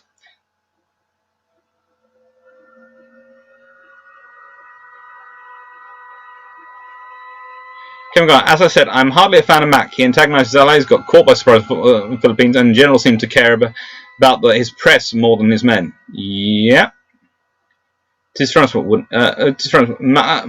wanted to use nukes in Korea. Was concerning. Yes, he's an interesting personality. Vision. Jonathan, war was over before the battle, but news of victory reached American ears before news of the treaty.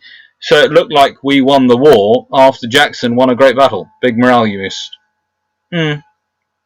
Jefferson, strange idea. If the Kriegsmarine was totally avoided by the Royal Navy in the sense that it was there is no commerce rating, so it becomes entirely defensive, would the resources be better used in the Army or the Air Force? Honestly, they'd probably be used by the Navy to deal with the Italians.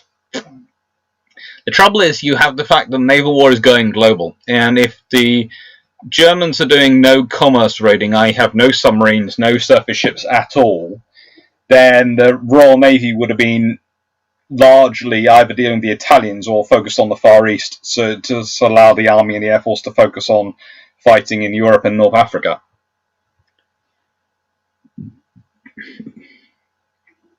The Germans needed cheaper designs they can build more of, like the Type 7.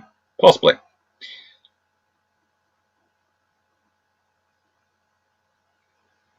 Shrub recently had to respond to a large 600 Rohoro on fire. It burned for over a week. Bet the crew is being recalled and dressing it out in the firefighting gear. More than likely for the one on Richard.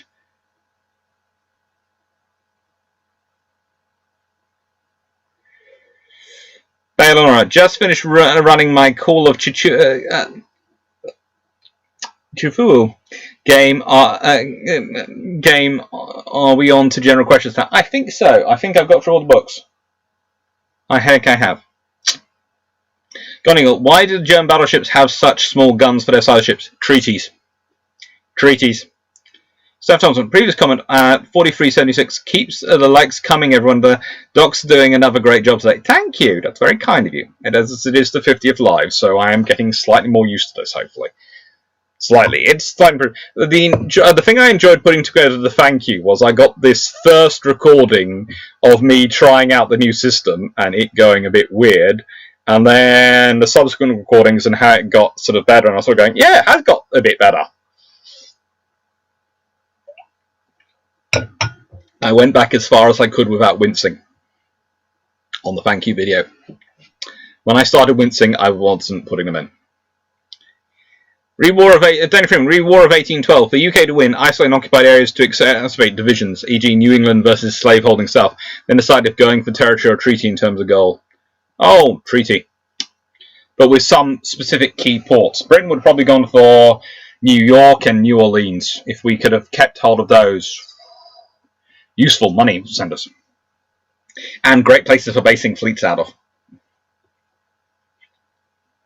Would have been a very interesting scenario compared to modern day. Shanghai's guts 11-inch because that is all they had already in the timetable. Yeah, that is the case. Version, in War of 1812, if I was British, I would have focused on New England with a strong anti-war sentiment and naval shipyards. In the end, it was a dumb war. Sooner it stopped, the better. Yeah. Jonathan Smith. At New Orleans, Admiral Cochrane overruled Pakenham and assisted on amphibious assault. Pakenham wanted a different route. Yeah, I think Pakenham wanted to go around, but Cochrane, as I said, the commanders sent down to sent across aren't really the best ones available. Gun Eagle, Dr. Clark, and it's thanks to MacArthur that China armed themselves with nukes. He was essentially the progenitor of the PLA's rocket forces. That, again, doesn't surprise me. Trent Telenko, MacArthur never formally requested the authority to use nuclear weapons. Many in government, including President Truman, believe that he wanted such an authority. It wouldn't have surprised me. It wouldn't have surprised me. Gun Eagle, what treaties even in World War I? There weren't really treaties in World War I, but it's going to sound strange. It's for Germany, it's their industry. And then the effect of treaties meant that they haven't had experience building really more than 11-inch guns in bigger enough style up in that period. And so by the time you get to Scharnhorsts, they have to go what's available. And then they're slowly developing up and building the bigger guns. But it takes time to relearn to build these guns. Trent Telenko, MacArthur believed that air and sea attacks could help stall the momentum of Chinese assault, hopefully saving US position in Korea. Probably. It's the idea is always, can you use these things to offset? It's basically the Dardanelles strategy. What do you think of the new USMC littoral regiments? It's an interesting idea. I think in the nicest way, people have gone, oh, this is a new thing for the US Marine Corps. I'm going, actually, no, look what they were talking about doing in the 1920s and 1930s. They're reversing that again. Then in World War II, they had to regenerate from that into the fighting brigades and divisions. And it's fun. Whatever they have to do to make sure the service gets the funding it needs. And then they hope that the inherent capabilities of the US Marine Corps will shine through and they can adapt and overcome. Adapt, improvise, and overcome. That's the US Marine Corps unofficial motto, and that's what they keep to.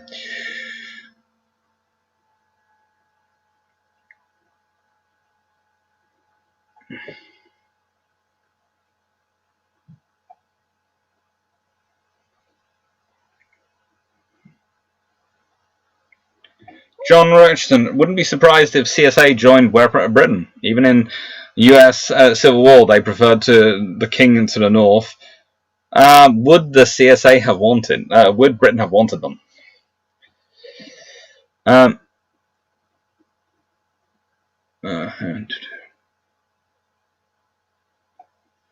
War of 1812, Vision. War of 1812 is a great example of political propaganda. We started the war to take Canada, achieved none of our war aims, but claimed victory because we fended off the British while they fought Napoleon. Yeah, it's good. Would the chicken warm nuclear landmine be useful in Korea? Oh, good no. Back in a second.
Ooh, that's on. Right then. Ow! Ooh, that was not good. Landed on my bad. Got to not do that. That was almost incredibly painful, but luckily I landed on the stairs. Right then.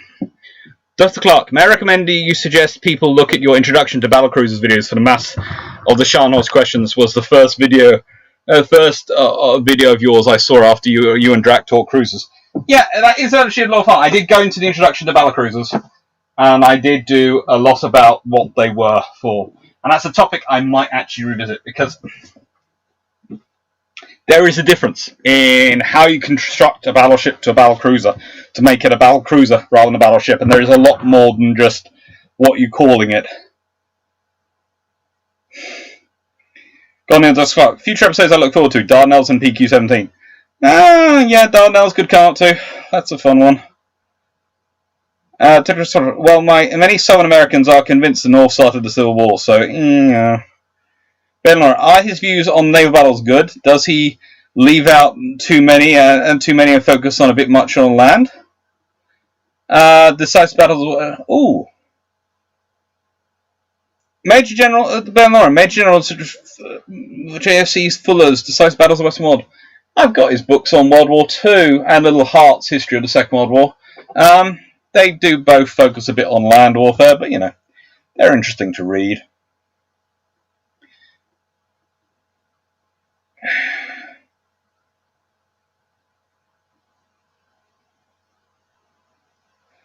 Carl Gasman, what the crews need? Mostly more blind eyes and confidence during build-up with the RN. Plus Adolf telling them war only after 1942. Yeah, that's always the joy. But you know, he was quite good. He managed to work out, you know, he was better than the British politicians who were mostly planning on war in 1945-46.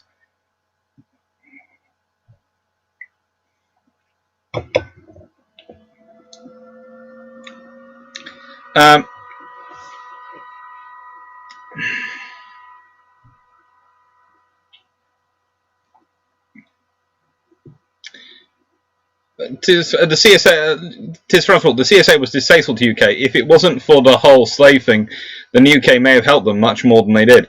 We didn't really help them that much at all. We didn't help them. We were actually quite happy to sell both sides weapons and anything else they wanted, but mainly we sold it to the north. Kevin Taggart, I feel like the War of 1812 was trying to split Britain's forces and France saved the US, so think we were trying to return the favour as well as expanding our borders. I think so too. Strub, what takes longer to rebuild? Tech, data, industrial, or training institutional knowledge? Half a dozen and 1 or 6 of the other. Both take forever to rebuild properly. You can technically rebuild data and industrial strength quicker in terms of physically building it, but actually getting the best out of it takes a long time, and it's kind of like with the training institutional knowledge. You can build these things and crew them and go, we've got them, but actually building the capability to fully use them, that takes a longer time.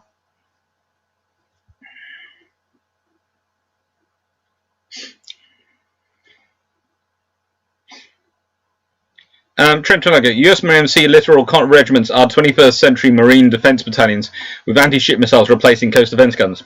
Bingo. Jonathan Smith, found A World on Fire, Britain's crucial role in the American Civil War by Foreman. Amanda Foreman, quite interesting. France was more pro-CSA and British government was convincing them to mostly stay out. Yes, basically the British government said if they want to get involved, you can. But the Royal Navy will get involved in any of your involvements.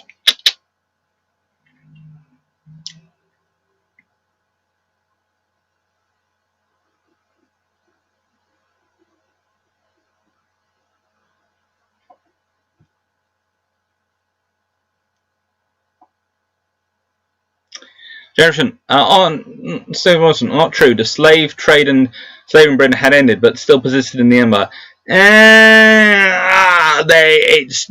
It's gone pretty much this time. There are issues still. There are people who are suddenly not having a good experience, but no, it's being stamped out. And I think by this point, all the slaves have been. The British government had or the slave's freedom or something like that. It's one of those interesting issues. It's not particularly. It's, as I said, I'm more a naval historian. There are actual specialist historians who specialise in this area who know it far better and far more greater detail than I will ever will. Not because I'm not interested, but just because I only have so much time on my hands and I read all these books instead.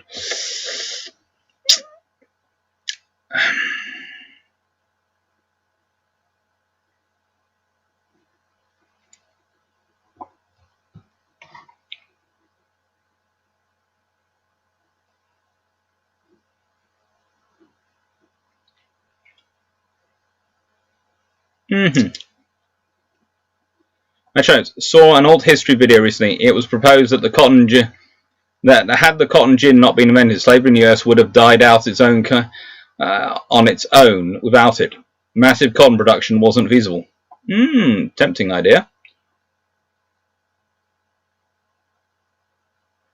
Gentlemen, Union brought more Enfield rifles than herself. Probably is. Cunningham, how were battleship guns made? Okay, well that's actually a very long process, and I think Drax's done a video on this one, or is going to do a video on it, but I will quite happily get into it quickly, but I'm not going to steal his thunder. And this is remembering that I technically have only a few minutes, about 10 minutes before I have to go walk the fluffy research assistant. It is 20 past 9. So,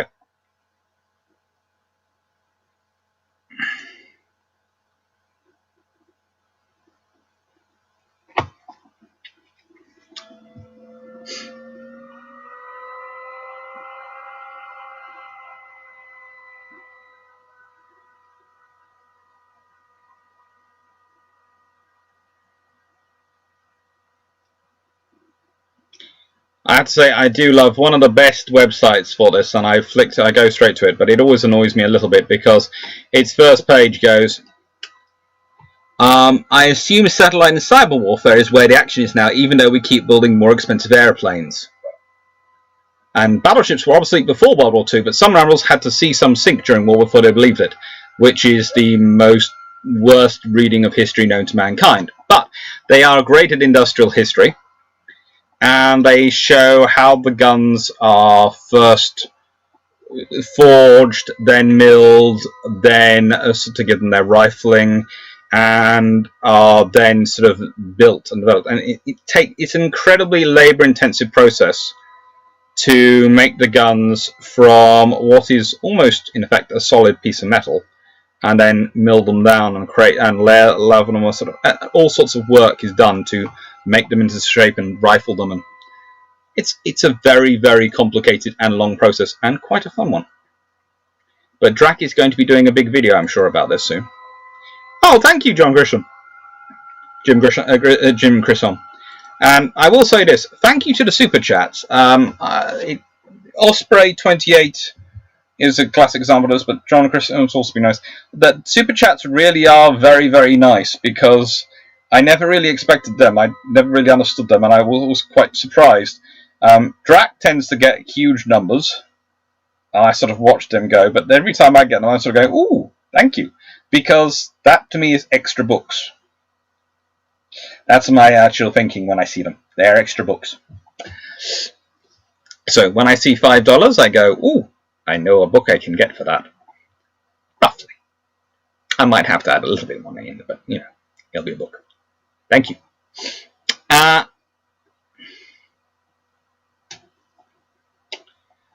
Jerison, in Civil War, the UK found itself more dependent on... Oh, thank you, Kevin.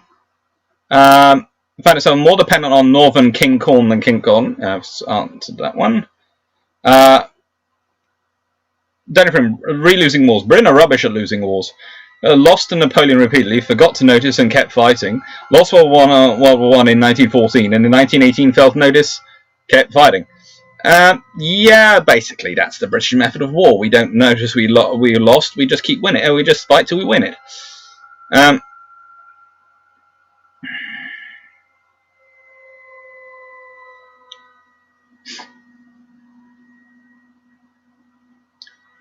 Jay Wilson, so why do we compensate the slave traders? Basically, we bought the slaves. So the nicest way, because slavery had been legal. This is how I always understand. Because it was legal, and then they were making it illegal. They couldn't then convict the people, and to make sure, basically, to buy the support of the political of the classes which had profited from it. They just basically said, "Well, we'll buy them off you. We'll buy their freedom. We'll take out a loan. We'll buy it, and be done." So you're going to be compensated, and it's how the British deal with things. It stops them having to have a fight or a big division or a big issues by just going, well, your main thing is you're going to lose out on money on what was something which was perfectly legal up until a strange law. Well, we're going to pay them off you, so you're not going to lose any money, and it's now going to be illegal. So your choice is you've lost them. And then you find other ways of controlling people, usually by putting and making them basically in a return to almost a feudalist system of indentured rather than slavery.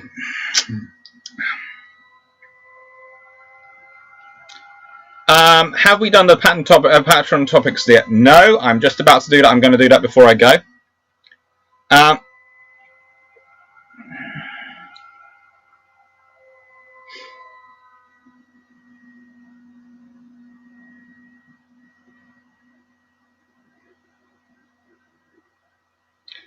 Thompson, Dr. Clark, thoughts on an Arctic LHD for Canada? Yes, a bit of a dream. That makes sense to me. You need to build it tough. You would. It would need to be icebreaker level, and you know that to an extent I'm not sure. Probably not actually good. Obviously, it should cover some iron brew, right? If not, consider this donation to build a tribal fund on Dr. Clark needs book funds. $5 should cover some iron brew. Yes, thank you, Austin Harmon. Right then. Strub, what is the largest formation NATO could do an amphibious landing with? Probably if you combine the UK, Dutch, Franco-Italian, and the US Marine Corps in the Atlantic together, you could probably land a reinforced division quite happily. Vision, Prime Minister Palmerston hated the USA, so he was very happy to see it tear itself. I think Palmerston saying he hated the USA would be saying he actually cared about the USA. He didn't really care about the USA one way or another. They were an annoyance, but they were a small nation. Frankly, he couldn't be bothered. Which sounds terrible, but it's true. So, the patron votes. We have... Oh, good Lord, we have a tie. So... We have 34 votes in total were cast, and Bail in Order as Mediterranean gunboat diplomacy in the Victorian era, Constantinople and Alexandria, 1878 to 1882, is the winner with 10. But we have 2 on joint on 7. Daniel Freeman, what if the Tsingtao incident goes hot and we have war in the Pacific early 1939 kicking off? And Tony Penfold, the Little Boat Wars, MTBs, MGBs, SBS, SAS operations in the Mediterranean and Aegean in World War II.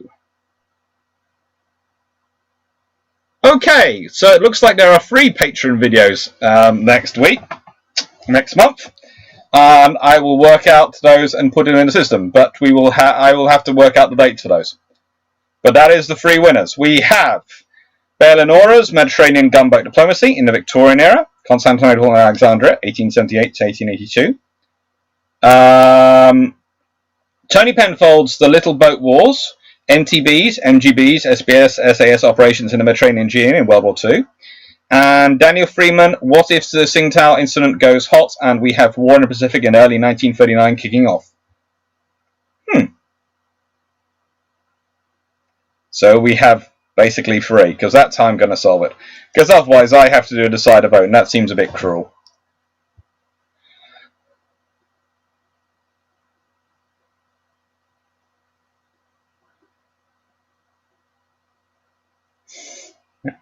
Sure, Mac, cut to this one. What about extra shelf space? That seems to be at a premium. I can always put up more shelves in my house. Kevin Tuck, does Floppy Researchers as Admiral Nelson will get them will get 1 million views fast? Yeah, it would. It would. Jefferson, the final slaves in the Empire were freed during the reconquest of Sudan in 1898. Yep. Someone else, I'm in agreement with you. I think you have misunderstood my initial comment. It is Jefferson who's claiming we had slavery long after USA. I wasn't really in agreement or disagreement with anyone. Stephanie, please don't think that. I was merely just doing my little bit of history that I know. Tim, my understanding was Scharnhorst was built. Germany had abandoned the treaties. At the time launched Scharnhorst and sister, Germany did not have the ability to machine 15-inch guns. That is the case, but it's the legacy of the treaties, which means they don't have the ability to, Tim. So, in that way, legacy of the treaties might be over, but that doesn't mean you suddenly have the production ability to be able to do it.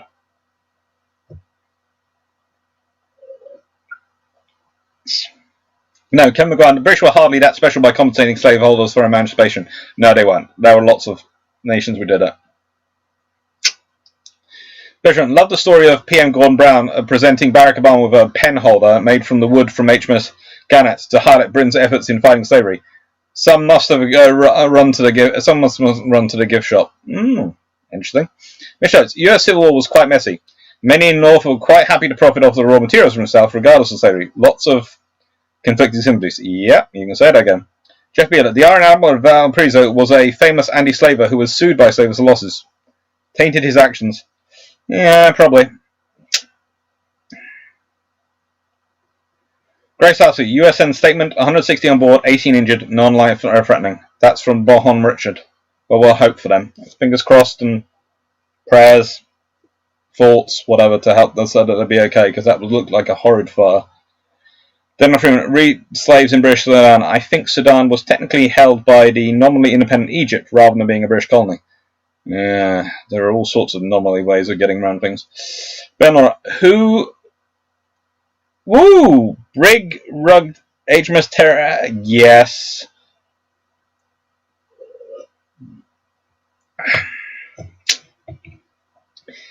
Danny Freeman, I got votes. Last time I looked, I was the only one who got voted for my opinions. Yes, the other votes cast. Let's see. Paul from Chicago's was the British entry into World War I and the abandonment of naval supremacy in favour of military strategy, got 3 votes.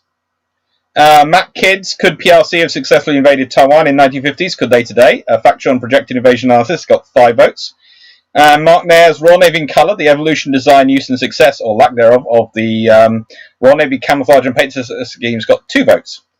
So Bale in Aura got 10 with his. Tony Penfold gets 7 and Daniel Freeman got 7. So that's 7 each.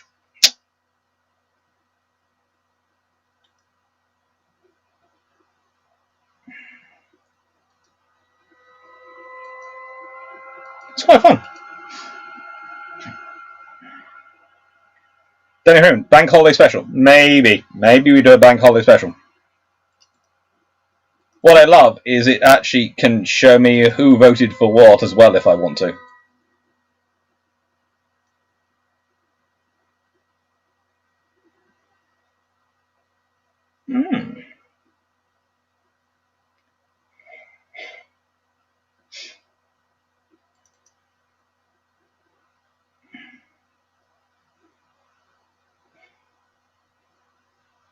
Yep, you all did quite well. All got a mix of votes. It's good. Bittron, Victorian gunboat diplomacy. We don't want to fight, but we have to. We got the ships, we got the men, we got the money too. Yeah, that was the Royal Navy's basically policy. Second answer. Ooh. Jerison, what is Fluffy Research Assistant's real name? Raleigh. Mitchell, it's, my great-grandmother's family had a small farm in rural North Carolina. No slaves, no immediate members of either side, but hated the Union after Sherman's cavalry burnt and looted their farm. Yeah, that would tend to piss people off.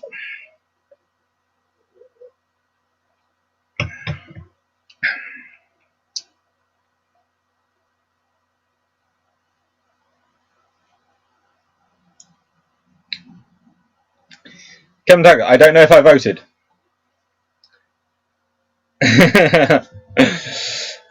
Golden Eagle, I think the PRC could have invaded Taiwan in 1950 if the US didn't get involved, judging on how they took out. Well, I will gladly get into that at another point if someone suggests it again.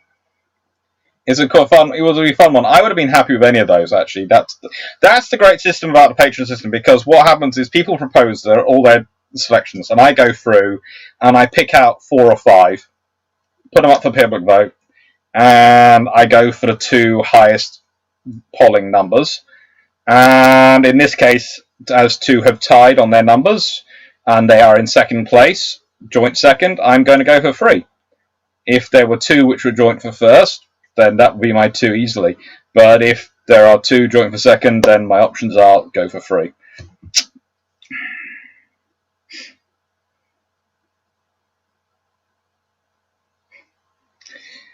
Can we do a naval battle Guadalcanal and discuss the Geoffrey screw? I think I've currently filled up August. I think August is going to be filled up when I announce it soon.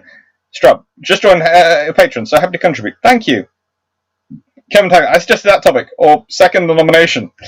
Well, you can put it in there. There will be, at the end of this month, as always, there will be a thing will activate which will go for September's suggestions.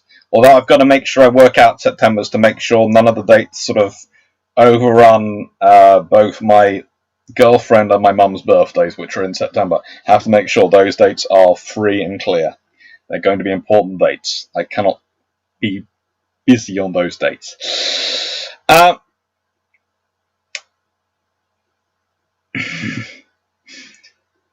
Paul, Agon Eagle. The PLA attempted to take out the outlying islands and Fells.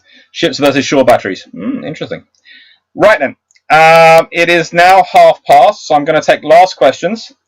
And then I am going to go walk the puppy dog. So thank you very much to everyone. Thank you to all the super chats. Thank you to all the patrons. Thank you to all the people who are just subscribing and liking the videos, because you make this possible. You really do, because it's basically a nice way, as I said.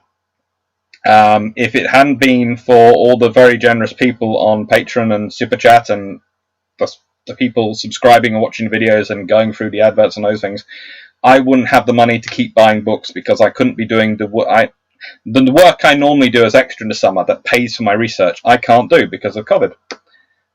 So I'm doing this. I've started my channel instead, and sort of something I'd planned to do longer term, but I've started instead, and it's a lot of fun, and I'm going to keep doing it because I've got to meet all of you. But it's even better the fact that it's paying for books as well. That's meant I've not had to sort of pause research or absolutely stop anything. Really, yes, I'm not doing as much as I would normally do, and not going out to archives and these sort of things, and not able to travel around like I normally do in the summer. But I am able to keep up the research, so one part of my life is keeping going.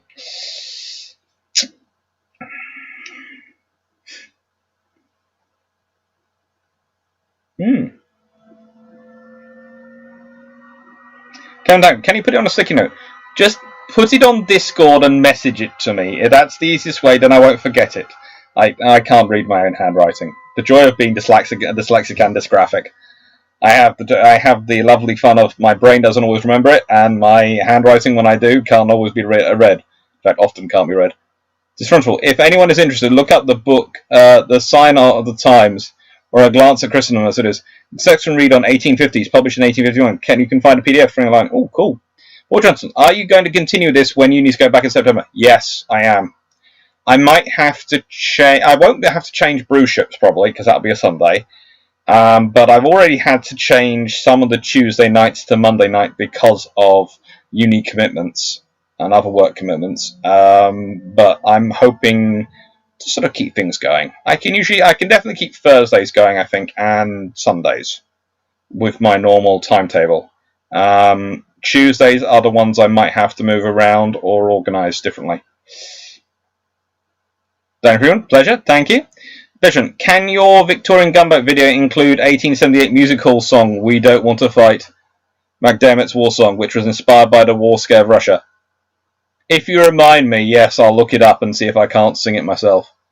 Oftentimes, thank you for history, the bilge pump means, and the introduction to Iron Brew. I'm very glad.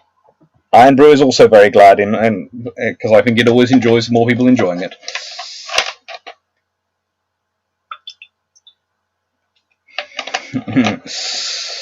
Dusk Clark, very good. Sir Johnson, very good. Yes, good. Sunman, proud as always. Thank you for another great chat. Hope you enjoy your evening. Best to you and the family. May I suggest cruising the cuff on YouTube for kicks? Thank you. Shoma, what is your opinion on Brexit? Please don't answer. That's a joke. Don't start it. I'm not going to. Golden Eagle, Russell Clark. I'd love to investigate the idea of Congos were substituted by Yamato Nagatafuso and the ice glasses in Guadalcanal. Ooh, that would be interesting, though. Well, Bolton, it's a pleasure. Need more likes on this video. There are 71 people watching and only 5 likes. Oh, give him a tag. Thank you. Paul, Golden Eagle. Drakenfinal has a good video on shore-based anti-ship weapons. Yes, I'm sure he does. Drak does amazing stuff. I really enjoy his work. It's one of the reasons it inspired me to do this, because I thought, well, if there's already great quality history there, then you can go do great quality history there. Some of my colleagues are less keen on the idea of YouTube history, which I find silly. Jameff, pleasure. Thank you. Take care. Golden Eagle. When Hay was sunk, substitute Hay and Katrina for Yamato. Interesting. Kevin Taggart, Friday night then? Well, if I'm going to be doing Thursdays and Sundays, probably not. I'd want it earlier in the week, but it's working out Mondays or Tuesdays. Take care to Transvault. I'm going to walk the pup. Yes, I'm about 10 minutes late, and I can hear him complaining. Calling that class? Right. Take care, Ryan. Take care. Thank you. I better get sort of work this out. Right. Let's see. Take care, everyone.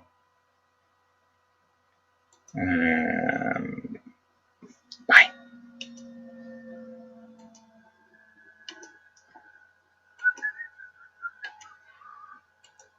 Thank you, everyone. Take care.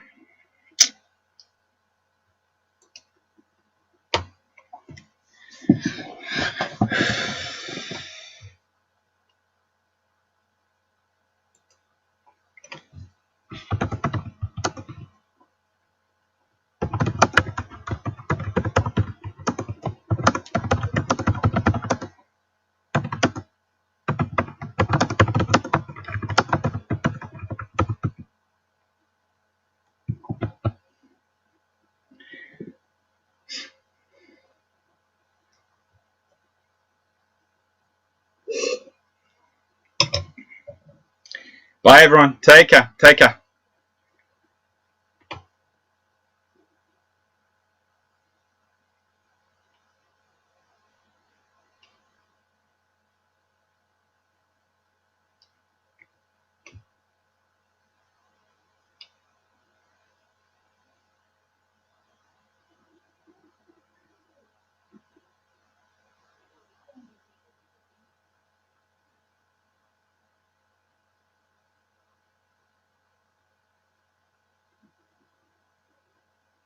Just working out how far behind the video is to the screen, because I've turned the video off the HD, expecting it to go pretty much immediately, and it's still going. So take care, everyone, and have a nice evening, and thank you.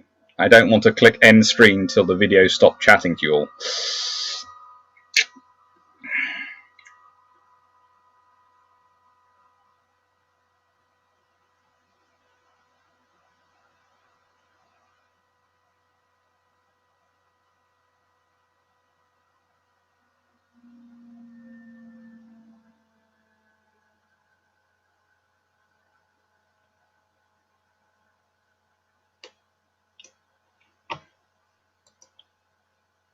Bye.